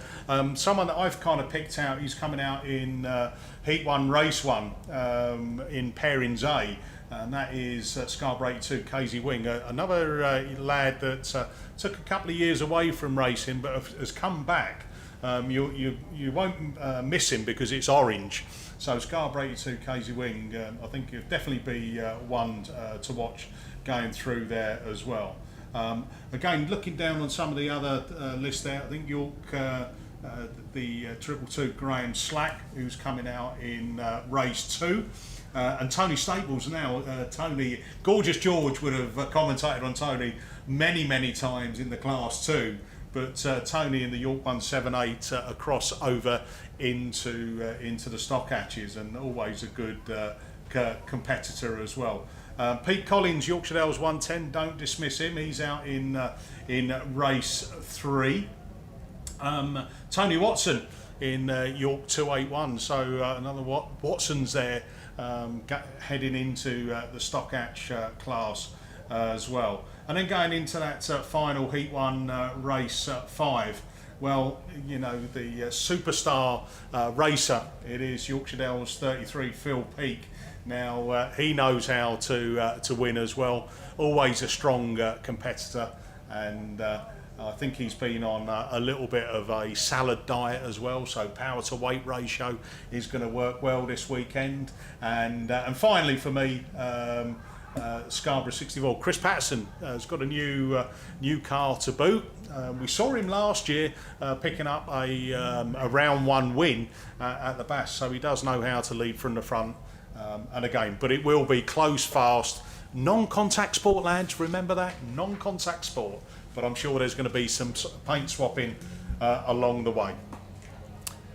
Absolutely, and saying that there's sort of like a bit of a northern, or has been, northern and southern bias on the stock hatches. We got that covered on the commentary front, because we've got Paul Glover from the north and Gareth Matthews, obviously from Invicta Kent. They will be taking you through, all being well, the stock hatches. And yeah, certainly entertaining, close racing. That's why they were brought in. That's why they're sort of now running as a truly fully affiliated NASA class. So they will be coming out after the Class 9s in the racing order, and they are then going to be followed by the Phil Young Heating Services sponsored Class 2s. And one question, well, not the only question, but I think a question a lot of people are asking: can anybody stop Craig Conway in the Scunthorpe 1 machine? Your defending champion in won it under the Scunthorpe 126 number. Now I'm presuming is club champion, so that's why he's racing under the Scunthorpe 1. And I have to say, having seen him at British Autograss Series rounds and stuff, then yeah, he's looking quick, and I'm sure will be quite a few people's favourite to take the title away from these Power Maxed men's nationals. But yeah, you look down once again the list, and it is a brave man that's going to pick out. Aidan O'Neill is Group A on his own at the moment. There will be another car added to Group A, I'm sure, but the Mallow 30 car Mallow, then the Southern Irish lads always seem to bring across some very, very quick Class 2s. Jack Creven is coming out in Group T in Mallow 155. Jordan Robinson is paired with Ashley Lillington in Group D, so Spalding 26 and South Somerset 38. They will be coming out there together. Very quick man from Mickey's part of the world, Ash Farah in Scarborough 249, paired with Brad Ellison. That's Group G, so that will see them out in Heat 1, Race 2, along with Will Alford, Dan Owen, Ollie Stevens. Oh, you can tell it's a Nationals, can't you? So ultra competitive. Rob Farah comes out in Race 3 of the Class 2s, along with Ash Wrigglesworth and Phil Badman. Now, Phil has been putting in some cracking performances in the Stroud Treble 1 machine. IK55, Bradley Thomas comes out in Group Al. I haven't seen much of Bradley, if anything, I think this year in IK55, but there's a very, very rapid Class 2 machine. He's paired with Chris Hall in Scunthorpe 227. Dan Heath in Pennine 89, again seen some quick performances there. Gareth Stokes in Pennine 87, they're Group M and O respectively, so they'll be coming out and facing each other in Race 4. Daniel Robbins in St Neots 34, never far off the pace in Class 2. He's in Group S, so that'll be a Race 5 debut for him tomorrow, along with, we said, Jack Craven, and Jack's paired with Jamie Lane in Radford 941. So those are some of the ones that caught my eye. Anything catching yours there, Mickey? Well, this racer, by the way, and any driver out there, always sign on a Saturday evening. Group I, by the way, Rob Farrow, York 71. I'm trying to think, it must have been about 8 years ago. Him and his brother qualified for the Nationals, had a really good Saturday, and then were that giddy that they forgot to sign on and couldn't actually race on the Sunday, and that still hurts them now. So sorry to mention it, but looking down on the pair, and he's with North Shropshire 4. That's Darren Aiken. So Darren, he is your buddy. You've got to look after him this weekend. Make sure he signs on the Saturday night. I can't disagree with you, by the way. Scunthorpe 1, Craig Conway, has been super fast this year. He's always seems to turn out a quality car and a quick one. He's in the last 5, 6, 7 years, he's picked it up 3 times, the national championship in the Class 2s. So you can't dismiss him there. But again, there's so much competition in there. Ben Fiddler coming out in Heat 1, Race 2. Yorkshire Dales 1 commentated on Ben through the juniors, and then as he stepped into the Class 2, and he's up there. He's got the number 1 on the side of his car, so he's definitely on the pace. And one of my best commentary moments is when he was a junior. He did go on his roof, by the way, and I said, "Fiddler on the roof," but that was. That's just me, Steve. Words fail me. How harsh. I don't say that very often, but yes. So yeah. But no, going back to Craig Conway, he's obviously a shy, retiring type. I mean, I'm sure you know him better than I do. Shy, retiring type individual. Because you may have noticed, all of you that have got and read this absolutely excellent programme, so well done to Shauna and everybody else that put this programme together, that there is a little question and answer session for the defending champions, and they've all filled them in except for Craig. So Evesham have very, very kindly offered you to put in your suggested answers, and you can post them on the, I'm going to show me age now, Facebook page. I recognise the F for Facebook. What's the other little symbol mean? I don't know. Is that Twitter? Is it Twitter? I don't know. It doesn't look like Twitter. I don't Grindr? know. I don't know. It's certainly not that, Mickey. So it's Facebook or whatever the other one is. But there we go. Yeah, let's fill in Craig's answers for him. Everybody else did it. They are also, I think, up on boards up round the bar area. Those of you that have stood round the bar area. and there is going to be a children's competition, and this did make me smile a little bit, I have to say, and it's all fine, don't get me wrong, but yeah, if you read the rules, and we'll announce it all tomorrow because it doesn't kick off till tomorrow, the children's competition, then the first thing you have to do is go to the bar and take photos of some of the things that are up in the bar area. So yeah, well done, Isham, that's it, starting me young. That's but no, it's only the driver boards that are up there. But yeah, looking forward to Class 2, as I'm sure Kevin Herdman and Ian Fay are, because they will be taking you through that class. We're waiting to hear if we've got anybody else that Mark is with, but we're not hearing anything at the moment. Now, the bad news from your point of view is that if we're not hearing anything from Mark and the outside broadcast team, makes it sound good, doesn't it? They're really just the other side of the wall from us, but that doesn't matter. Then you have to listen to Mickey B and I waffling on. Not that you can waffle about Class 4, and that's certainly not what Tim Jones and Gareth Jones, no relation we don't think, will be doing tomorrow. So the Joneses will be taking you through the Class 4s. Your defending champion not here this weekend. Hugh Jones in Carmarthen 7, has swapped to Class 3, so there may be there will be a different title to last year on the Class 4 trophy. Class 4, a little bit down on numbers as you go around the country, and there's been some debate with regards to making sure that 40 cars are here for the Nationals, and absolutely I believe there are going to be 40 cars here for the Class 4s. But I am hearing that they are ready to go live outside, so we'll take a little bit of a breather, and I believe that Mark is joined by Ryan Power. So Mark, if that's the case, it's over to you. Right, okay, so we've got two northern superstars, or even national superstars, I suppose. Ryan Power, Class 3 Supremo, the man in the moment probably, and Phil Cooper, the most winningest Nationals driver ever. I think I read that on your Facebook profile. So this weekend, what's it looking like for you then, Ryan? You've come off the back of a reasonable two BAST rounds. What do you think your chances look like this weekend? Hopefully another good weekend, to be fair. Hopefully make it a third national title and survive the rain tomorrow and have hopefully a good day on Sunday. Yeah, absolutely. So Vauxhall Nova Saloon, ex-Martin Gould car, which must have won several titles already. So you're going for your second title in that. And the Fiat 500 that you won back in Withington in 20, whatever that was, 16, long time ago. Just tell us a little bit about the difference in those two cars. Oh, completely different cars. Like the Fiat 500 was independent. The Nova's on an axle, longer wheelbase, drive it a lot harder. Just a completely different, more power, lighter. Just a completely different car, to be honest. Right, Duratec engine, sort of 300 plus horsepower, I suppose.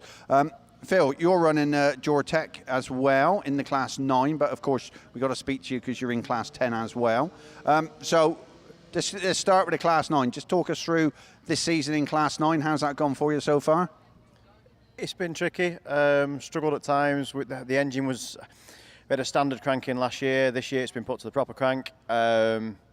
But when it's right, when it's not, it's terrible. So we've done a lot of work to try and get the car to work up a bit better. The last BAST round was good. Ended up winning the final, so that was all right. Depends on the weather now, doesn't it? It's if it comes a monsoon tomorrow and you get some outside gates, you're going to be struggling, but we'll see. Right, so that's your Class 9 for you, and of course you're here in Class 10. Probably the first time for a while that you've not come to a Nationals as a defending champion. So you're going to have to work hard this weekend, aren't you, to get another title? You always need a bit of luck at the Nationals, so it's to say it doesn't matter what you come here as. If the pressure's there, then there isn't any pressure. You put the pressure on yourself, so no, we'll just see how it goes. Right, so I think Class 3 probably is one of my favourite classes. It's developed so much over the last 10 years, I'd say. So you've been involved with Class 3 from your dad winning the Nationals in 1992 in Sherborne. 95? I thought you won it in Sherborne. No, 95. Oh, no, okay, right. Oh, I'm getting old. Right, so what do you see as the biggest difference in Class 3 over that 25 plus year period? Just the difference in cars now. There's so many different chassis, shells, engines. You know, my dad used to race. Everyone was on 8-valve Vauxhalls, Pintos, Escorts. Where now it's Novas, Polos, Chevys, Duratec's. You know, the odd Vauxhall and old Starlet still, but it just developed so much. So like more or less like a rally car / hot rod these days. Yeah, and I'm interested in like the bolt-on body shell thing kicked off. I don't know, Stroud. When Mark Griffiths first come out. So what is the benefit? The bolt-on body shell, what's the benefit? And what I'm interested in as well, can you take that Nova body shell off and just drop a Polo or something on it? No, you won't get a Polo. Not really different wheelbase in a Polo and a Nova. But no, it's being a bolt-off shell, it's literally 3 bolts down each sill, couple in the boot, wings, and it's off in the space of half an hour and done. Clean properly, knock all your dents out and put it back on again. Right. I like that. I think it looks great. Sounds expensive, but that's where Grassing's going, it seems. But the development's fantastic. Phil, just talk us through your 2 cars. What are the difference in the 2 cars that you're running this weekend in 9 and 10? So the 9's obviously 2 litre. The 10 is Honda 2.5. The 10 revs less, which has got a lot more torque. So the gearing's massively different. The 10's a bit heavier. Other than that, they're fairly similar. So when you're out there driving it, what do you do differently to drive the 2 cars? The weight of the 9 lets you carry more speed. There's probably about 60 kilos difference between the 2 cars. And start line is completely different. We won with a lot more torque. Obviously, you can let it bog it a bit more and let it drive. The 9 is, like I say, a narrower window to get it out the gate. I think he's getting barracked by some of. Are they your fans or not your fans? He's always been my fan. Oh, okay. You've got a lot of fans, but I had to ask because we've got a lot of people that aren't your fans as well. So, talking about that, I had heard one rumour earlier on that after the BASt last time, that you'd actually raided the piggy bank and you'd bought Sean Power's Class 9 as the fastest Class 9 out. Is there any truth in that, Ryan? He's bought it for his mum to race, yeah. All right. Yeah. That'd be interesting. So do you think who would win in a race between your mum in Sean's car and you in your car, do you reckon? Well, obviously Sean's is that quick. It's obviously going to be mum, isn't it? Okay, good. We had to get that one in. We knew we were going to touch on that topic. So let's come back to this weekend and who's the competition. So in Class 3, where is the competition coming from? This weekend, I would have thought Sam Gould's going to be exceptionally quick round here. Jamie Lee's quick this year. Keith Kelly's quick. There's a list. You know, Class 3 is so competitive these days. There's 10, 12 cars you could easily read off to put into that final on Sunday. And do you think, depending on the weather, do you think that it is going to be the lightweight Duratec, or is the Chevy got a chance or more of a chance if we stay dry or if we go a bit wet? If we stay wet tomorrow, then I would have thought it's ever can survive tomorrow. You know, the Chevy's good on the wet. It's not so good on the polish, so I'm praying for more polish than wet, to be fair. And right, I've asked several people this, and I know what I was like when I was racing. Are you a studier of every heat and who you're racing, or are you just going to turn up at a line and if you beat them, you beat them? How does that work for you? Yeah, I try not to look into it too much. You know, just get to the line, race, and whoever you race, you've got to beat them anyway, aren't you? So try not to look too much into it. Right, but you're more of a stato. I'm sure you do all the work, don't you? I've looked at which run I'm in which race and who's with me, but other than that, no, that's where I've left it. But there is a big abacus up in your lorry after Heat 2, I'm sure, isn't there? Yeah, next to the weather radar meter, so yeah. And the earpiece? You're on an earpiece to the track. I've heard that rumour before as well. I've got earpiece and I've got a digital display with a weather readout currently, so I can see what it's going to be like. Excellent. So do you think that the weather forecasting thing is the way forward in Grassing? And like Phil says so. He's won that many championships and that many wins. If Phil says it's right, you have to do it, don't you? Good. This is like a bit of a comedy act, I think, this one. But we're having fun with this. So, Phil, you're in a Class 10 which you don't own, which you seem to make a habit of turning up to the Nationals in a car that's not yours. Reputedly added something like £65,000 worth of value to cars you've raced over the years. How do you find turning up? What work do you do to make someone else's car the winning car that you drive? they're all just cars, aren't they? They've got 4 wheels, an engine. There's 3 heats to learn what it does, and then the final. Last year when I jumped in it, I didn't have a clue what it was going to do. I was paired with Liam Evans, who was, he'd won all the BASS rounds up to then. Just learn the car. I've been through it the last couple of weeks. We've had it literally in a million bits to go through it as much as we can. And the car's a good car. It doesn't matter what you do. If you haven't got a good car, you're not going to get any results. So, absolutely. And it's fair to say that you can pedal it.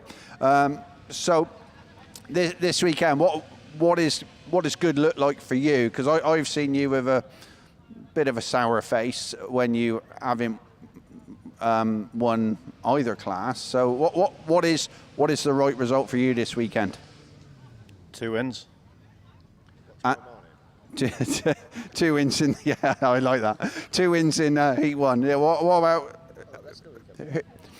I think what Ryan means is, who are you going to be cheering on when you're watching the final? No one. I don't want anyone else to win it but me. Right, absolutely. So, what's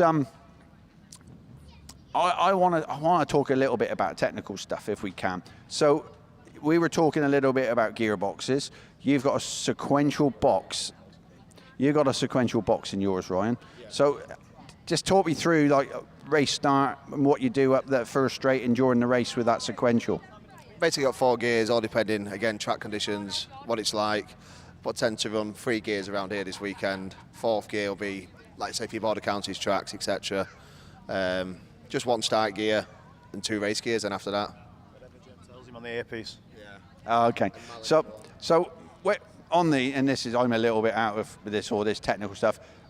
Are you on the clutchless change? Is it just a full shift? Is it? It's not a flat shift. You're supposed to use the clutch, but you can get away without using the clutch at times if you're in a bit of a rush. Right, but alternatively to that, you're just on, both cars are on 2 speed. Is that right with yours? Yeah, that's right. Yep. So first, second, or is it second and not touch first gear depending on the weather? How does that work? No, first and second. I've always been an advocate of that way. I know there's other people that are doing it differently, but yeah, I always have a start gear and a race gear. Right, and so that's on a GBZ with some big chunky gears in. I'm always interested. My class 4 seemed wrong because I went from first forward to second. So do you push or pull to go up a gear? You can't really judge anything off a class 4, can you, Mark? Well, Rob Corbett could, and he won quite a bit. So that's a good answer. I'll speak to Ryan for a sensible answer on that one then. So how much power can that gearbox take? Are you up on any danger of breaking that or not? Yeah, you're always close. Say the gearbox is good for 300 horse, so we know we run on the boundaries of it, and they do unfortunately break from time to time because they're on the limit constantly. Right, and then as we move back down to the rear axle on the yours, so what axle are you on? Clearly not on an English axle. On an Atlas axle underneath the back of this one. So this is an Atlas which is like fully floating, as they call it, right? So big shafts, yeah. Right. And that's good for 300. That's good for the same, yeah. And that's good for the same, yeah. And then we move out to the wheels. So the wheel size in Grassing's gone up and up and up over the years. I won't go back to class 4 because Phil will just diss me on it. But what are you on, 15s? 15-inch wheels, yeah. And 14s are a problem now, aren't they? Yeah, if you're running in a 5 or an 8, then yeah. But no, I'm on 15s in the 9 on the 10. Plenty supply. On Max Sports? Yeah. I wouldn't use anything else. They've been good to the sport. They provide a fantastic service with everything they do. It's the only tyre. And then when we come to the front, because the front wheels seem to have got bigger and wider over the years as well. So what are you running on the front? When I was in an Escort back in the day, when you were a kid, I won the Map Open with some 13513 hackers on the front, but I don't think you're on them now. We were a 195 5515 on the front. That's a big old wheel for the front, isn't it? And what does that give you? What's the advantage from that? Just a bigger, wider tyre. You know, it sits more on the floor, more roll on it. We seem to think on the 50, on that size anyway. I've never really ran anything smaller because it's just always seemed to have worked. On an Alaska 1. The Alaska 2, do you call them front? Alaska 2s. Okay, yeah, I'm out of touch with that. So what are you running on the front of both the cars? I'm on the same, of 15s, the 10s on 14s actually. The 9 was running on 14s, but as you say, they're harder to come by in the size that I wanted, so I switched over to 15s this year. Bit of a heavier wheel and tyre combination, but yeah, it's good.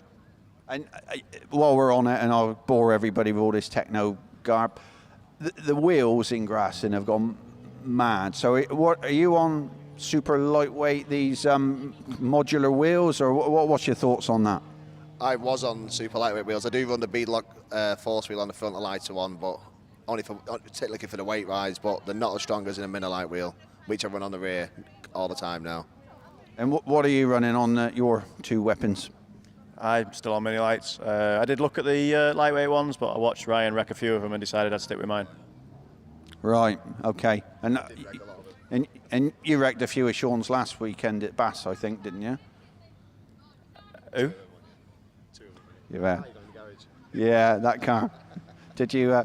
Right, anyway, I think we better stop there, otherwise Phil might get upset. So we're gonna hand it back to the studio because they'll have something more interesting to say than these two have ended up with. So over to Steve and Mickey B.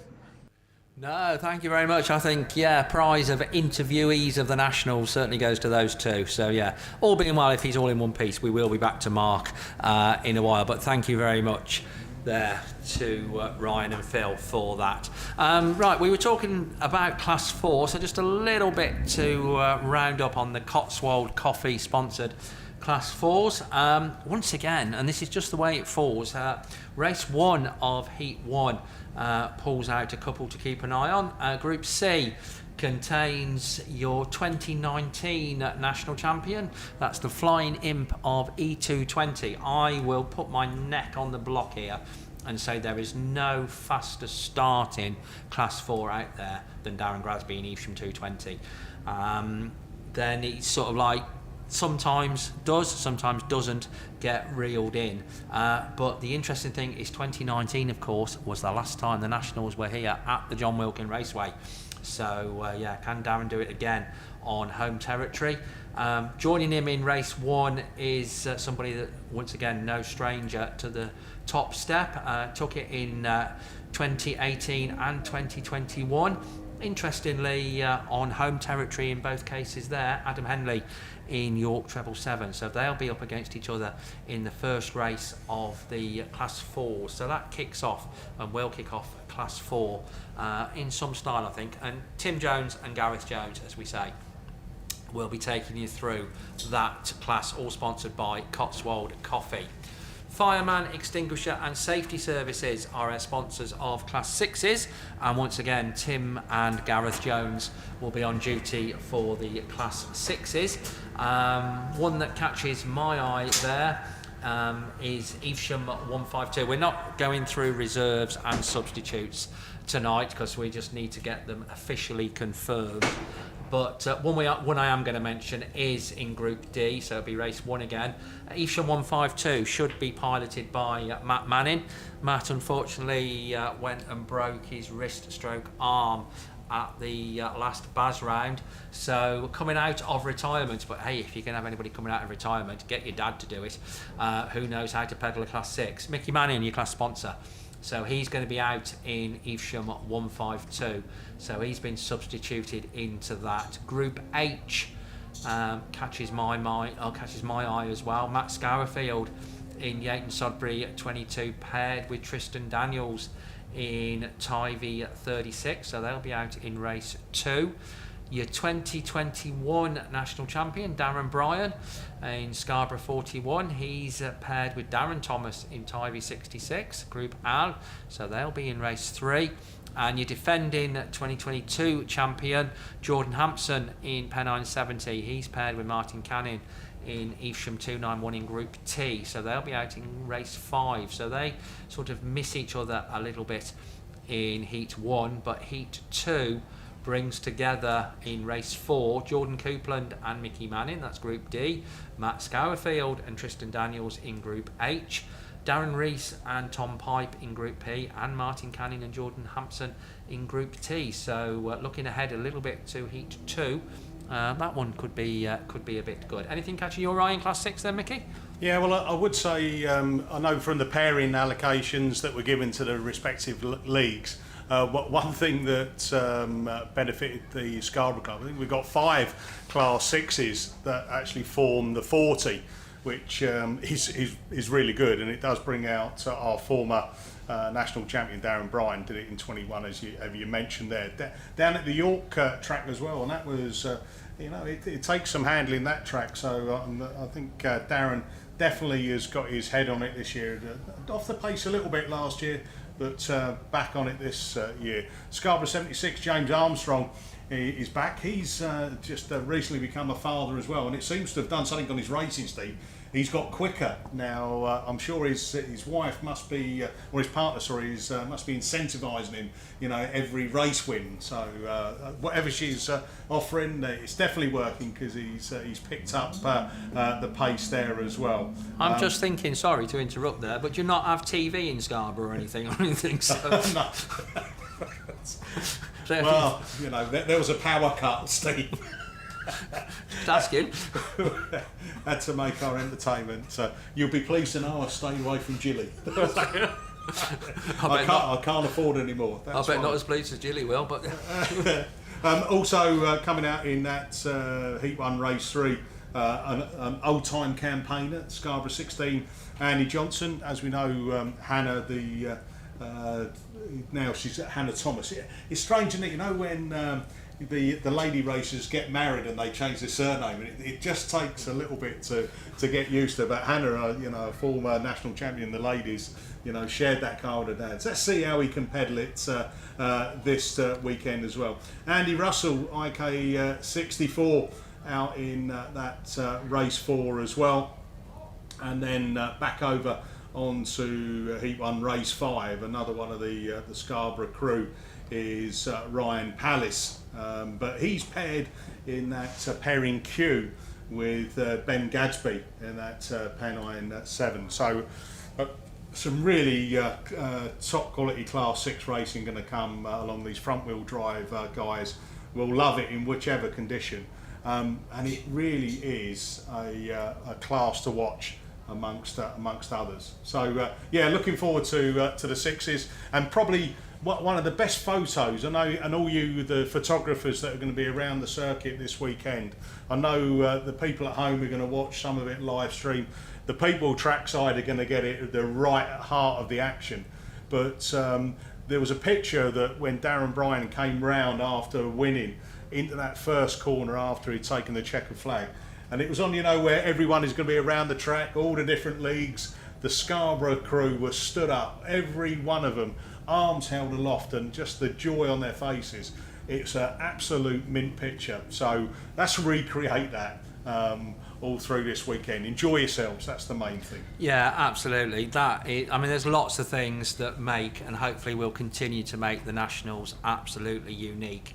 And I think the crowd support for the clubs and leagues is very much part of that. So you absolutely have your part to play in making this, as I think it will be, a Nationals to remember. So we'll be nagging you.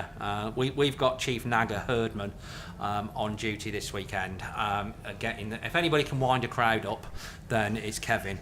We'll want your participation. And there's no ban or anything. I hope I'm right in saying this. I'm sure I'm not. I'm sure I am.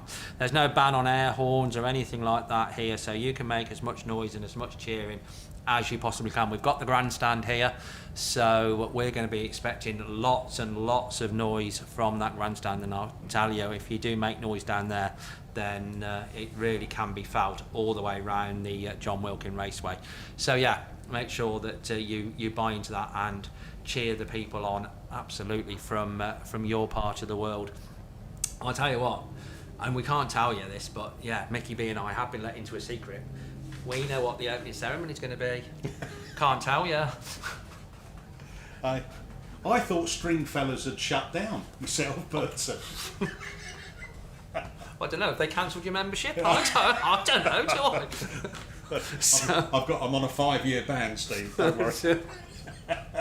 My bank account's gone up though. It's all good. But it is going to be something very, very special. So as I say, that's going to be kicking off about 9 o'clock tomorrow. Talking of kicking off, I don't know whether it's still kicking off around Mark Hoppe or whether we are in a position that we can actually go back to Mark. Hopefully you're still with us. We've got a couple more, I think, interviews to go. Mark is assembling people down there, so just as soon as we are in a position to go back to him, then absolutely we will let you know. Quick question for you, Steve. Nationals, what number is it for you? How many nationals have you now done? Now this is 2023. I think this is number 33. 33. I mean, you don't look old enough myself. See, this makeup that they did is sort of like stopping the shine quite nicely, isn't it? So I'm not sure if it is. So yeah, I don't know. It's a ridiculous number, but I'm just so honoured to be asked to do them and to carry on doing them. And I do thank everybody that invites me very, very much indeed. So we really do enjoy it still. Right, talking of enjoying nationals, then I think Mark has got a couple of people with him that absolutely enjoy them. Very successful they are at them too. They're both racers, but one's also got an official capacity. But I think Mark is going to do them together. So it's over to the trio of Mark Hoppe, Andy Holtby and Nick Taylor. Right, okay, we're back again. So we've shifted a bit from the 3s, 9s and 10s that we were talking to Phil and Ryan about to Stockhatch. So in its infancy in the Nationals, one of the proponents, and I'm speaking to him from two angles, Stockhatch competitor this weekend and a scrutineer, Nick Taylor from the Evesham Club, Evesham 100. Nick, so how's scrutineering been going today? Yeah, it's challenging, but we're doing quite well. We're getting through the cars. The weather's helped us. It's pretty good all round, really. Good, and usually at the Nationals, in my long history, there's been a little topic or an issue that's been picked up on a lot of cars. Have you got anything like that this year? No, I don't think particularly. The gold tagging scenario that's gone on, we've had to re-gold tag. I think we're on about 1,600 cars in the countrywide by 7 taggers, which is been a lot of work and a lot of effort from the guys in the team. I thank them very much. Good. So have you getting some failures down there? Is it on trivia or have you had some major issues? No, I don't think we've had anything major. I've been in and out, wandering around, not doing anything specific, just sort of helping out. We just want people to go racing. Absolutely, and I think the job of the scrutineer is not to stop people, but is to encourage them and help them. So I think that's good. So if we move to Stockhatch, so you're going to be competing this weekend as well in Stockhatch, just tell us a little bit about the car that you've got. I've got Peugeot 106 XSI 1.6 8 valve. It's been rebuilt. I bought a car off Yorkshire Dales Lady Shell, and luck speed have been tremendous, and repanelled it and painted it. I got an engine sorted out down this neck of the woods. A good friend of mine helped me put it together. Sent the engine up, and all credit, I haven't had the time to do it much on it really. It's a luck speed car, and Heath and Phil have been tremendous to help, and I can't thank them enough, to be fair. Good. So Stockhatch for the uninitiated is like an unrestricted Class 2, but with 1600s in. So what makes a good Stockhatch? I think it's a bit of both, really. I mean, I've done about six or seven meetings, really. I haven't, because of the weather. I think you've got to be smooth. You've got to be fast off the start, like we always are. And just keep on top of them. It's an old Class 2, Mark. When we used to race in escorts in Starlet days. It reminds me a lot of that, and I'm really enjoying it, to be fair. Good. So it very much is about getting away. I mean, we've seen a little bit of rough and tough in Stockhatch, but it seems to have calmed down a little bit. So famous last words maybe for this weekend. I mean, you're on home turf. You know your way around here as well as anybody. So are you looking that you're worried if it's going to be wet, or what's the weather going to do for you? I think that it's going to be very wet tomorrow. That probably won't suit the car, nor the driver. if I can get an half decent result in Heat 1 and just keep building on it, I'd be over the moon to make the final, and I really would, you know, for the connections. We've put a lot of time in to get this far, from scrutineering. It's took all my time, and the people behind me have been awesome, and I think it'd be a bit of payback for them, really, if I could get into the final. I think that's very magnanimous for you to say that, and the more people I speak to, they talk about the team behind them now. So I think Grasson has moved to that level, that it's a bit of a team effort now. And I mean, you've been around Grasson for a long time, you've got a bit of a history. So in terms of the Nationals, just talk us through how good that's been to you over the years, or whether it's not been kind to you. Yeah, I've 1997 now, I'm telling you how old I am, but I finished third in a Starlet that I bought off Neil Thomas in Shirley in the wet. Hopefully this weekend, you never know. And I got to the Nationals in me Class 2 Yaris last year at Yorkshire Dales. The weather went against us, circuit didn't suit. And 1992 I made the Nationals in my Class 1 when my brother Adi won it, and you competed, Mark. So it's been a long time, but you know, to me, the Nationals is the meeting to do it, and being on home turf. 1991, I joined Evesham, so I would like to think that if the weather stayed, we'd have half a chance to make the final. Absolutely, I think, you know, it's great. I love coming to Evesham. You know, you're going to get a quality product effectively at any meeting. I enjoyed 3 seasons of running here, and as you say, back in the early 90s, it was great. And the team, many of the people putting the events on now are the people or the children of people that were running events back when I was a member back in 92. And I think, you know, we've looked around, you've referenced it, what a fantastic layout, and to win it on home turf would be fantastic. So I think we wish you the best of luck out on the track. We wish you a hassle-free weekend off the track, because it won't finish, I'm sure, when the checkered flag drops. It will finish in a tent somewhere late on Sunday night, and hopefully you'll have a bit of fun through the weekend and not too much either. So good luck, Nick. Thanks for talking to us. Yeah, thank you very much. Right, excellent. So I think that's Nick, and then in the stock hatches, the fairly standard cars. Then we're going to move to the super saloons, as they've called it, and who better to talk to about super saloons than Mr. Super Saloon himself, Andy Holtby, SC61. Right. Welcome. It's going to be a great weekend. We've just had a bit of a chat off camera about the car. What's your feelings about the whole weekend going forward? Yeah, I'm going good on confidence at the minute. Had a good last Bass, riding high, so to speak. The rain might hurt it a little bit tomorrow, but Sunday looks good, so if we can make the final, be happy days. Yeah, and I mean, you approached this absolutely professionally. You were down here a few weeks ago trying the car out.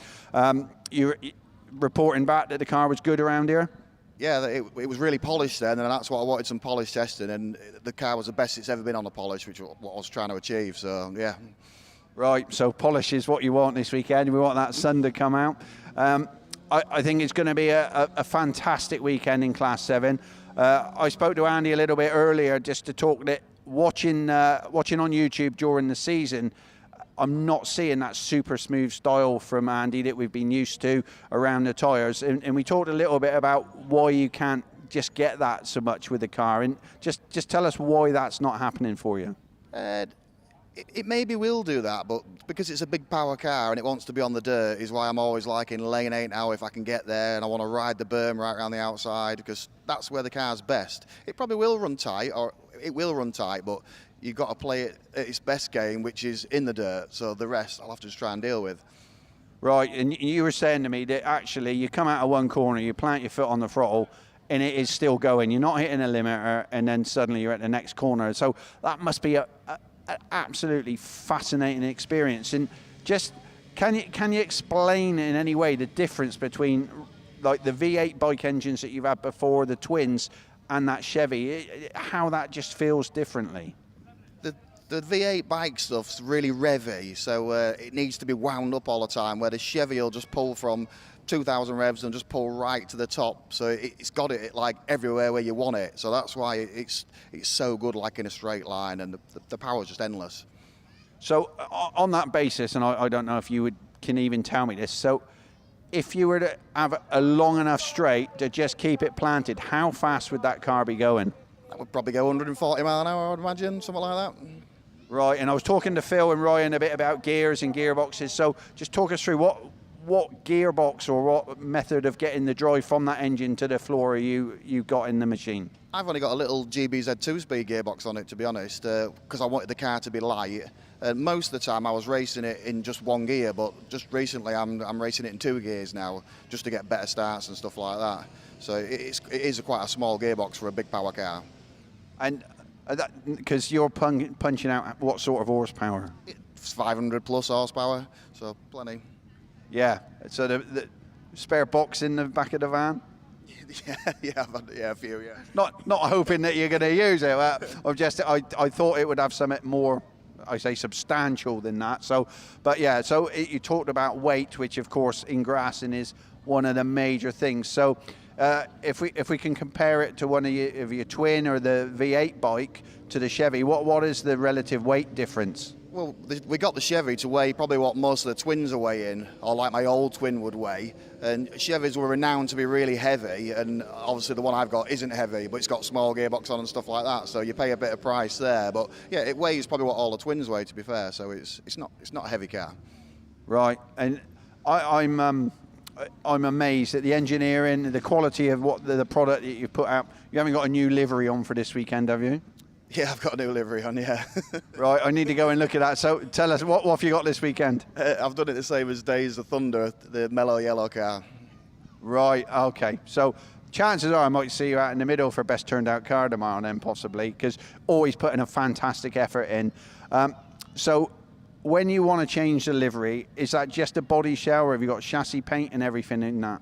It's normally just a body shell, but this time I've done all the suspension arms and I've powder coated a lot of stuff, redone all the wheels, and I've done a bit more than I normally do for this weekend, but that's just so I'm going through the car and making sure that everything is on the money.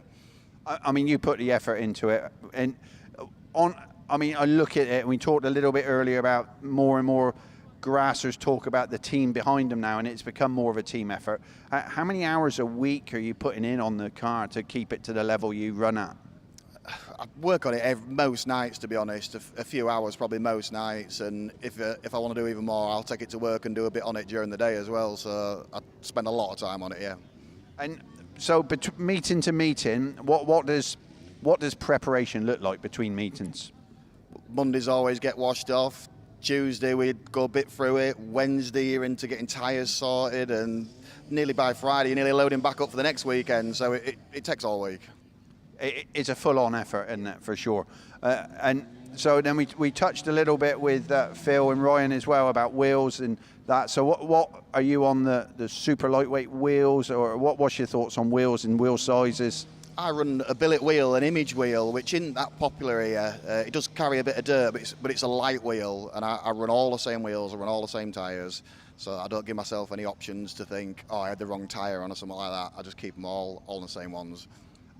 Interesting comment, because if I rack back in my history of that, I remember that when Boss Hogg was the man to beat in Class 7, he had, I'm led to believe, one tyre, an Olympic or a Uniband back then, and no adjustable suspension, for very much that reason that I can't fiddle about with stuff, I can't change it. So I think that's interesting.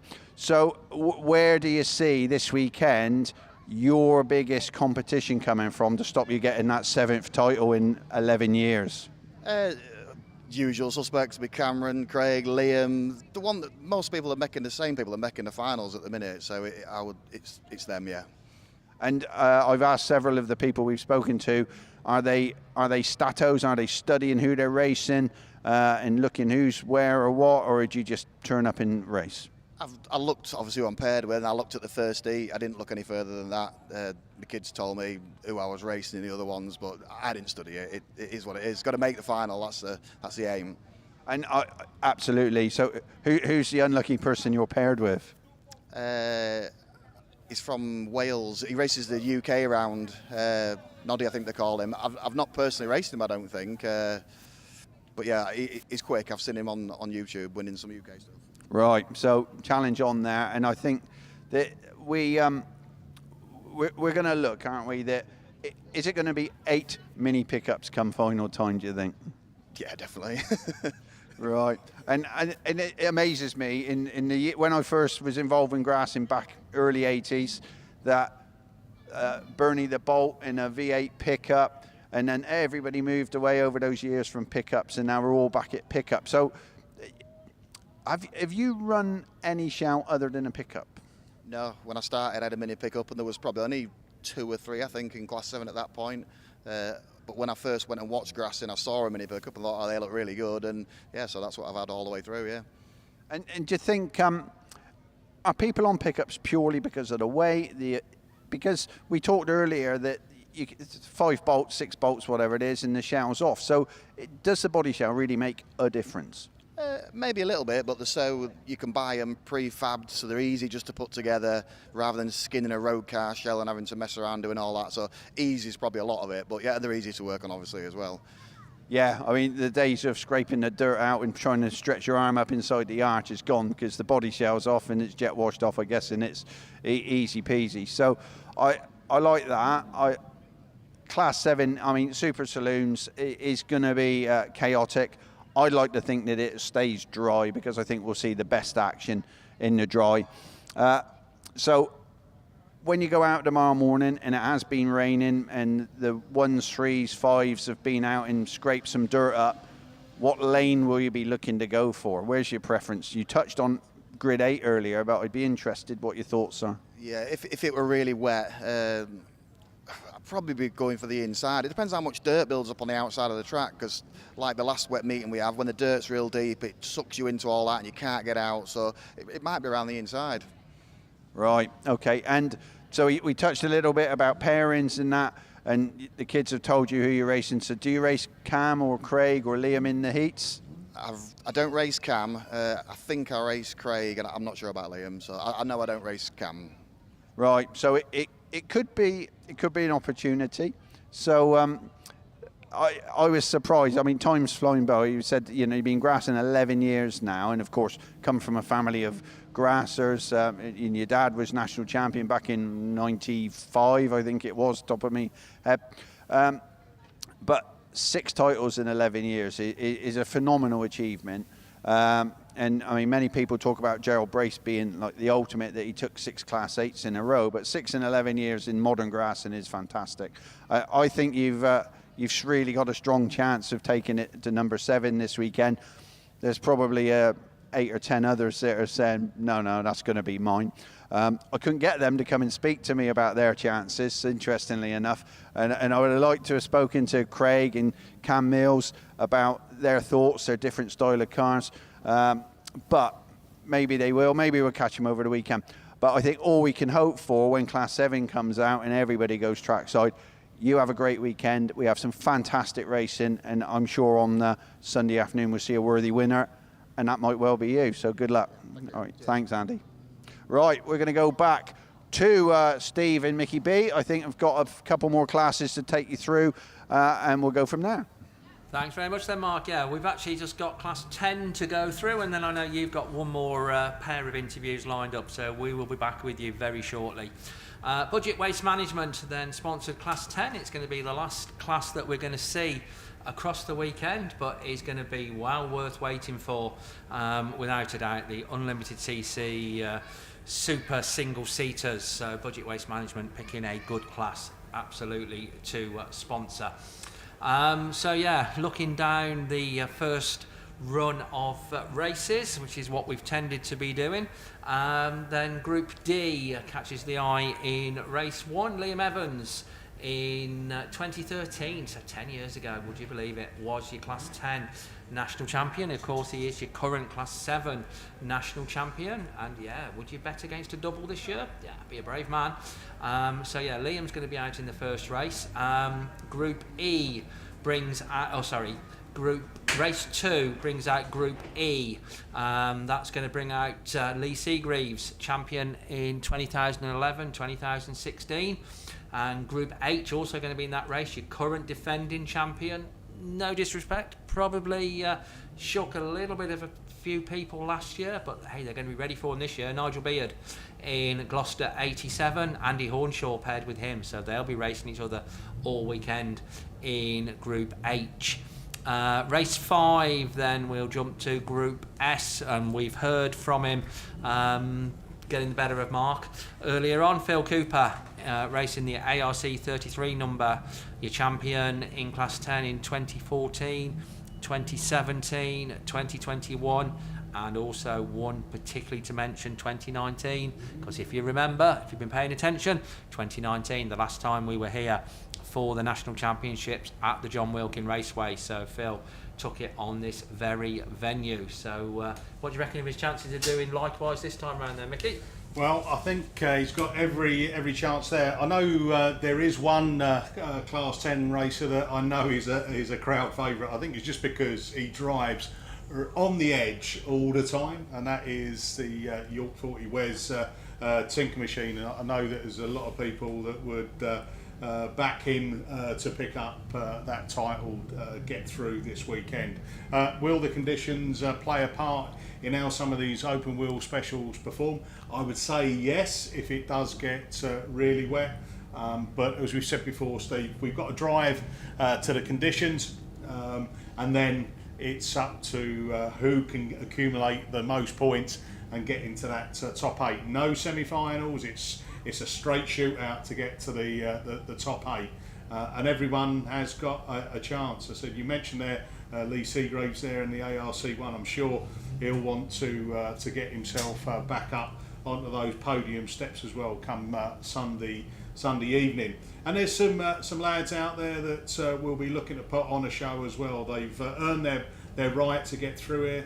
Radford 2, Mark Griffiths through. He's running in that classification K, grouping K, with Central Scotland 43 Craig Bartlett. So good to see them.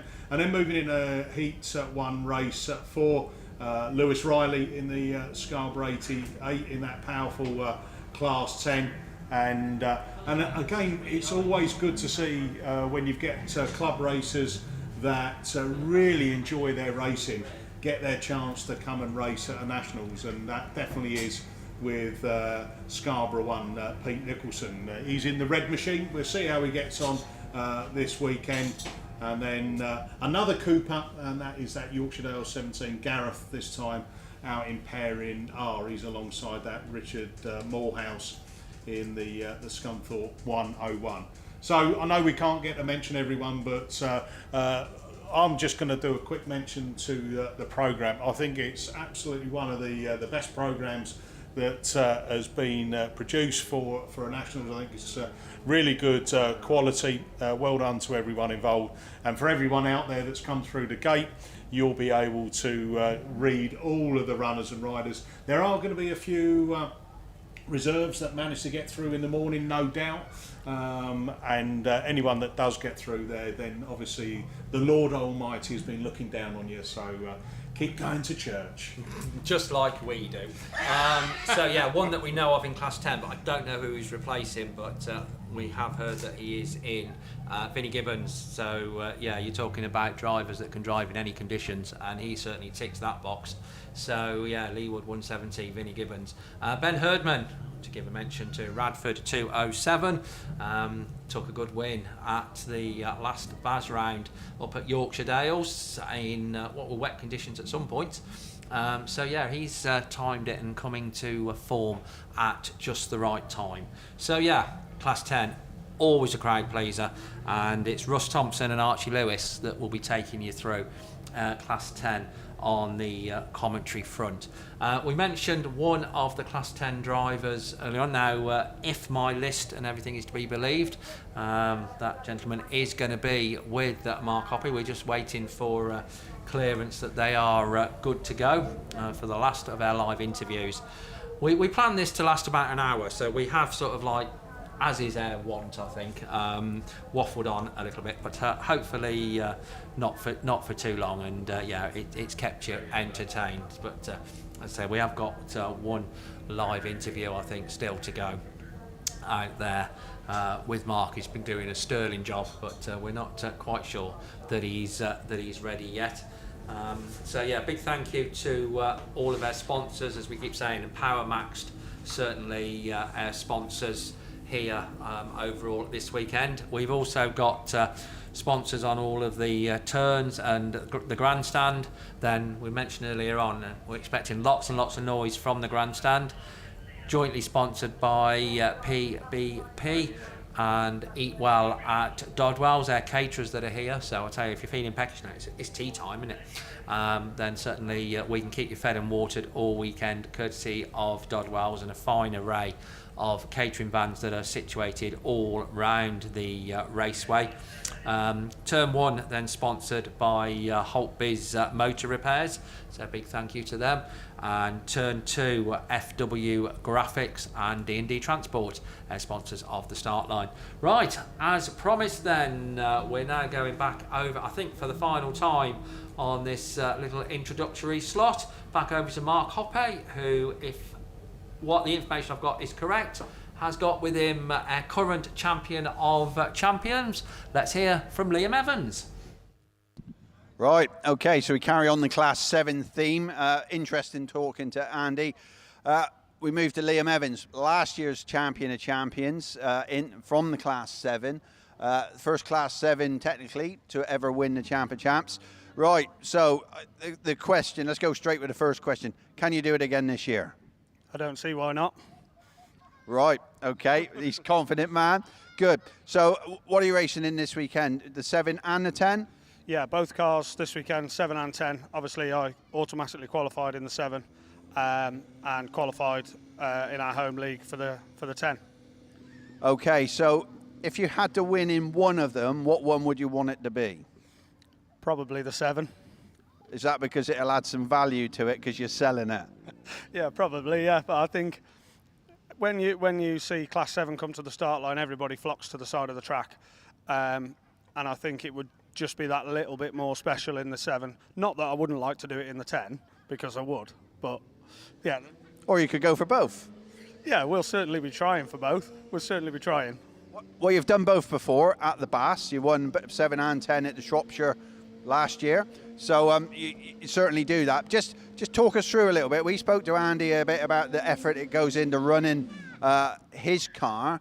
How on earth do you manage to run 2 cars? What does a week look like for you? Very busy. So Monday is after work, unload and wash both, or at least one, depending on how dirty the weekend has been, as in if it's been wet, dry, whatever. Try and get washed off Monday. It's easier with the 7 that the body shells come off. So they're distracting me here. So yeah, try and get washed off Monday. In the garage Tuesday, filters, engine oils, drive box oils all drained on a Tuesday and refilled again. Body shell back on. Tyres Wednesday to sort of start thinking about loading back up Thursday. That's providing you've got no damage or you're waiting for parts, or that's a standard full-on week. And obviously it's late nights in the garage, an understanding wife to try and get 2 cars prepped to a decent standard. I absolutely, 2 cars, a lot of effort. So you mentioned that you drain the oil. So are you, in all of the engines you're running, you're putting fresh oil in every week? Not every week, no. Every 3rd meeting, but that may not be the same for both cars. So the start of this season we did a bit more with the 10 than the 7 because we had some new shockers on the 10. We changed a few things on that. So it doesn't always fall at the same time. So you'll end up doing one week and one the next week. And you might have done a bit in between, a rolling road session or something like that. But we'll always be making sure that there's the right amount of oil in the dry box. So we'll be draining that and measuring, make sure we haven't lost any, putting that back in or putting fresh in. So there's always enough to be getting on with. And the bolts always come loose, especially on the 7. The bolts are always coming loose on the back arms, the shafts. You've got to go through them with a fine tooth comb. Right, absolutely. So we talked a little bit about the Chevy in Andy's and how sort of what a beast that is to drive. So just talk us through a little bit of what engines are you running? What chassis are you running? And where's the drivability, or where's the next improvement that you could make with the machine? So the plan is, if the 7 doesn't sell, that we're going to tune the engines a little bit more than they already are. So they're 1340s at the moment, 4-speed gearboxes, high compression pistons, plus 1 mil oversized valves, gas flow heads, done by DM Racing, obviously. You wouldn't use anybody else, would you? So the plan will be, if we keep it, that we'll perhaps do 1440s or 1485s for next season. And sort of the drivability factor of a twin is that it's a half decent all-rounder. You can go in the wet and it's half decent. You can go in the grippy, it's half decent. The shiny, it's half decent. The Chevys, they're awesome to watch. They're awesome bits of kit. Andy Holtby will make it work in whatever, won't he? Is something else. But generically speaking, with a Chevy, they seem to have their day outside of Andy Holtby's hands. So. Right. Okay. So it's going to be a twin win this weekend then? I'd like to say so, yeah, because I'd like to think it's me. Well, okay, but there's other twins. So let's talk about when it comes to the 8 mini pickups lined up for the final, and it'd be nice to see something different. But 8 mini pickups, who's going to be there that take that crown from you? You've got to put your money on the likes of Cameron, who deserves it. You know, it was taken from him last year. Andy Holtby will be there. Craig Bagley will be there, and he's looking blisteringly fast the more I watch him. Phil Barleyman, don't discount him, he's fast round here. Billy Bradford, he's seriously quick at the moment. And there'll be people, the likes of DM's jumped in that Cambridge car.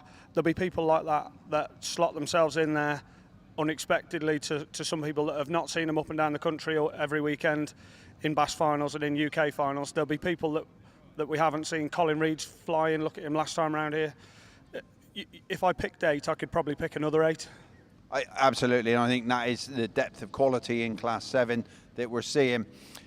I think weather is going to be the issue, and you talked about that the twin actually is a bit of a multi-tool depending on wet, dry or polished. So we know we're going to have some rain. I mean, no matter how much we all pray, we think we'll get some rain. What's your history around Evesham been like over the years? The last time I had some success here, I haven't been here an awful lot, to be honest. We came here for the Nationals a couple of years ago, and that didn't go to plan. We had a knock in the first heat, which put us out of the final. Prior to that, I was in Class 10. And 2012, this was round 5 in the BAS, and it was all down to the final, and I had to finish in the top 2, and that was wet, and I won the final. So that was decent. After that, we had the map open here. I had 3 heat wins. Chose grid 1 for the final, and the water bowser got stuck open in grid 1, drowned me. So we didn't have. We didn't have a lot of success then. We're going to get run over by the late arriving Jess Beresford if we're not careful. So let's just move to one side while he arrives. Right, so I think fair to say from that sort of small synopsis of what you've done here that you've had some form around here on the polished. Is it going to dry to a polish, or is it going to dry to a bit of pudding on Sunday? What's your feeling? I'm sure you've been out and had a look at the track. I'd like to say it's going to dry to a polished. I think they've got a tremendous team here. They'll know every inch of this track, and they'll know exactly what to do, when to do it. And I'm quietly confident, no matter the amount of rain we get on Saturday, I think it'll come nice for Sunday. I think they'll manage it perfectly. It'll be fine. I think you're absolutely right. I mean, they know what they're doing with this. They've been here long enough. So I think that'll be great to see that. So we've talked all about Class 7 because, of course, you're reigning champion. So what about the 10? Just tell us a little bit about the 10 and how the season's gone this year so far for you in 10. So the 10 is twin K8 Gix 1000, done by Russ Shepherd with DM motors. Nothing spectacular about the engines in that. They're completely stock motors, just fresh. We're on decent form at the moment with the 10. We've qualified. We have 4 qualifiers, and we qualified. We're just doing 2 of them. One was cancelled, which left a third one, which we didn't need to attend because we'd already qualified. We went to South Wales Bass, which is the only Bass we're doing this season. We're having a bit of a quieter season. A few things going on at work, which is good. So we're having a quieter season. We had a second in the final down there, which I feel I should have won. I left one on the table there. So I'm hoping that I can correct that wrong this weekend. Right, so come final time, we'll see you lined up in that machine, hopefully in that grid of 8. Who's the big competition? Is it bike engine? Is it going to be car engine? What do you think? I mean, Cooper's going to be somewhere thereabouts, you'd imagine. But what do you think? Is it going to be Chevy? Is it going to be Big Vinny's year? We'd all like to see that, wouldn't we? It's been a long time coming. So, yeah, we would all like to see Vinny there. You can almost bet your bollocks that, sorry, shouldn't say that. You can almost guarantee Cooper will be there because of how fast he is anyway. And if the track dries and polishes like we would like to see it do, then Cooper will be away and gone, and nobody will catch him. I think you'll see Wes Tinker, you'll see Lee Seagraves, you'll see Luke Bennett, you'll see Vinny, you'll see Phil Young, and I'd like to think I'll have a chance of being in that top 8. I wasn't last year, so hopefully we are this year. Yeah, absolutely. I think running both cars, getting to both finals would be, would be a stunning achievement. A lot of work to do before that happens. I'm sure in the 7 that it will be fantastic. I've asked a lot of people this. Do you look at who you're racing, or is it turn up and they've got to race Liam Evans as opposed to you're racing them? What's your thoughts on how that works? Yeah, that's exactly it, really. I know it's a little bit different at the Nationals. You pick out of the hat for your grid, but you look at what race you're in and what grid you're in, and that's all, really. Ultimately, if you want to be the best, you've got to beat the best and get yourself in the final and just concentrate on what you're doing, not what everybody else is doing, and focus on what the track is doing, what you need to adjust with the car to suit that, and just do what you can do. And some days it plays for you and some days it doesn't. Yeah, I think we all understand the Nationals. You need to have a good car, you need to have a good driver, but you also need a slice of luck on your side during the weekend. If you had the choice of winning the Bass or the Nationals, what do you want to win? I'd like to win the Bass in Class 7. I've not done that. I've finished 2nd, 3rd and 4th, and I've won the Nationals in Class 7. So I'd really like to win the Bass in Class 7. If I had to choose to win the Bass or the Nationals, everybody loves the Nationals, don't they? Everybody loves it, and I think you go away from here, the national champion, it's the most prestigious prize within our sport. So I think the Bass is harder, and it would be very nice to win the Bass. And you do need a massive slice of luck. Look at last year. I had the biggest slice. So, yeah, I would love, I think the Nationals. Right, and I think a lot of people say that because you need to do it all on one weekend. You need a bit of luck, you need to drive the conditions. So, however the weekend goes, we have a fantastic weekend. Take the cars home in one piece, maybe with some silverware. But we wish you the best of luck, Liam, in defending those titles that you've got. Good luck to you. Thank you very much. Right. Thank you. Excellent. I was being told to speed up because we've got the main event now. Is that right? So we've been talking to lots of drivers and officials all the way through about the men's nationals this weekend, of course. But we should turn our attention to early September when we're going to go and repeat this at the ladies' nationals. We have the chairman of the event, Kirsty Godfrey, who wants to talk to us, and I'm going to ask her some questions about running the ladies' nationals, effectively the biggest event of the year for ladies and juniors. So, Kirsty, thanks for coming to talk to us. How are you feeling about this weekend first? Oh, beyond nervous. Obviously, my partner races this weekend, so just hoping it goes well for him and all the other Cambridge drivers and league drivers as well. We'll be there supporting them. Cambridge will be over the other side. We've got it all ready, banners at the ready, and we just want to. And George's put on and his team have put on a fantastic event, so it's high hopes for this weekend. A little bit of competition between you and Jordan about who can be the first chairperson of a Nationals and win the Nationals in their class. So we'll see how that pans out. We talked a little bit earlier and we said that we should speak so people get an understanding of the pressures of running the ladies and juniors, certainly from a smaller club, which is where the ladies and juniors tend to go. So tell us about your top 2 challenges or 3 challenges to date to get this event together. So I'm quite fortunate that I do have a good team behind me at the moment, and everyone is working together and putting on a good, we're working together. I suppose the challenges for us is we are a small club. We don't have the funds or the equipment to put on the event, so we're having to hire a lot in or sponsorship.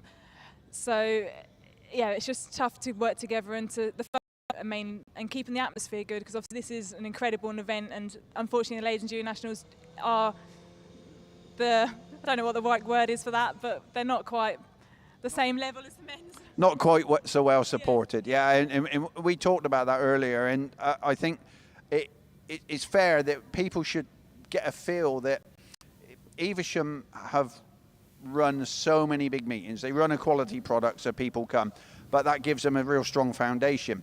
Cambridge really have come from fair to say, the shadows of St Neots over the years, and are now the lead club really in the East Anglia League with St Neots and Concord. So you're doing the right things, but funding the Nationals. So can you give any idea of what sort of money you need to be raising and where that's going to run that event? So we've got a good bunch of sponsors, and that is obviously helping us put on the event. We've done a profit and loss estimate, and our event's looking at £36,000 to put on the event. We're estimating that there'll be 46 to come through from sponsors and the gate money that we've estimated and drivers. So we're looking at around £8,000 to £10,000 profit. But obviously compared to this weekend, that's completely different to what they'll be in double figures. Absolutely, and people shouldn't be ashamed about making some money, because you need to make some money to grow the thing. So I think that it's a huge amount of money, huge risk for you to run. I mean, at the moment, being rewarded with probably one of the best entries for ladies and juniors. What are the numbers at the moment? So we've got 443 cars entered. There's 101 junior saloons, 77 junior specials, and 72 ladies ones. They're the 3 biggest classes. Yeah, there's a good numbers. There was two cars more than last year's Hereford Nationals. And 3 cars more than they've got to cope with this weekend, with a venue of 3-4 times the size. 100%, yeah. We've got 10 acres for Ladies and Junior Nationals, so we have had to hire in lots of more fields, but it's going to be a smaller scale on this completely. Absolutely, and we talked earlier, and we spoke to Stuart Thomas, who I challenged a little bit about the camera room and the live stream, and we've talked to that. He said that there were plans afoot, and I know that you're keen to get the live stream for the support. Yeah, we really would like to live stream, but unfortunately, I've just said, we're only going to make about £8,000 to £10,000, and it does cost just over £3,500 to live stream a meeting. So we have been looking for sponsors, but unfortunately nothing's come forward yet. So if there's anyone out there who would like to sponsor Ladies and Junior Nationals, so we are able to live stream it in a few. We are more than happy, and we really want to live stream it, not only for our sponsors, the club and the competitors. Yeah, we do want to live stream it if there is sponsors out there, but unfortunately at the moment we haven't got the coverage to do that ourselves. No, and I think absolutely perfect platform to appeal for some support while the sun's out and people are watching us, hopefully watching us. So it's quite exciting, I think, that Cambridge, as I said, have come from the shadows, to be fair, of St Neots. I've been to Cambridge. I went to Cambridge on a Wednesday night meeting 3 days after my wedding, which was 31 years ago. And it was a small, dusty field. But, I mean, the videos I've seen, the track is looking good and you're running some good events. So that's about a team effort, for sure. But what have Cambridge got that people should come and see? Oh, that's putting it on the spot, isn't it? So we have been fortunate enough to host 2 UK rounds, which were both fantastic. They did put on it was amazing. They did well, and they were arguably probably one of the best UK rounds that they ever had. It was hosted by Cambridge. We are just a small, friendly club, just trying to obviously put our platform out there. We are going to put on a good show for the Ladies and Junior Nationals. We've got high atmosphere. We're aiming for a high atmosphere.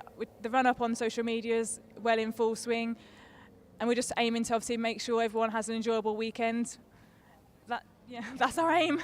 Absolutely, and I asked you what good would look like, and it was exactly that. Everybody has a good weekend and goes away. Not everybody will go away happy, they never will. But we wish you absolutely the most success. There's no absolutely clear that you've got some passion about running a good event. You're putting the effort on. Let's hope someone out there is willing to come and give you a little bit of money to put it on the live stream. But thanks for talking to us about it. I really appreciate it. Have a great weekend this weekend and an even better weekend in September. Thanks, Kirsty. No, thank you. Okay, right. So we're going to go back to Steve and Mickey B to wrap up, I believe. So back over to the studio. Yeah, thanks very much, Mark. And a good effort there with all those interviews. The Phil Cooper one will go down in history. You had to work for your lunch there, my friend. Right, we are in the final part of this. This was our first live stream on the build up to the Nationals. So hope everyone's enjoyed it. We've managed to be done over 2.5 hours, Steve, and that's good. So we're ready for our tea. Right, I'm going to ask a little bit of a competition for you. So as I'm going to be walking back around the track, I'm going to pass the beer tent. Here's a question for you. So how many national winners has there been since it started in 1974 that have had the number 1 on their car only? So if you think about ARC1, Lee Seagreaves, that's one, he had his number 1 on the car. How many national winners have had number 1 on their car and taken a national title? If you give me the correct number, I'll buy you a pint. There you go. So I'll be out of this box in half an hour. Right, over to Steve. And if you buy me a pint, I'll give you the correct number because I know what the answer is. So yeah, come on, we can do it. I'll tell you what, you've only got to buy me half a pint. So yeah, you can make on the deal. Right, we hope it went on a little bit longer than we anticipated tonight. So, but hopefully we've entertained and kick-started your enjoyment of the 2023 Power Maxed Men's National Championships here at the John Wilkin Raceway.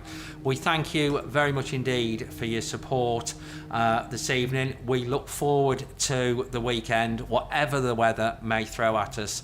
I am going to guarantee it is going to be a cracking weekend. Big thank you to everybody involved in putting the meeting on. Big thank you to Mark and Mickey B also for this evening. We look forward to the weekend. We're going to have 10 national class champions come Sunday night and a champion of champions that without a doubt are all going to be worthy. So good luck to you one and all.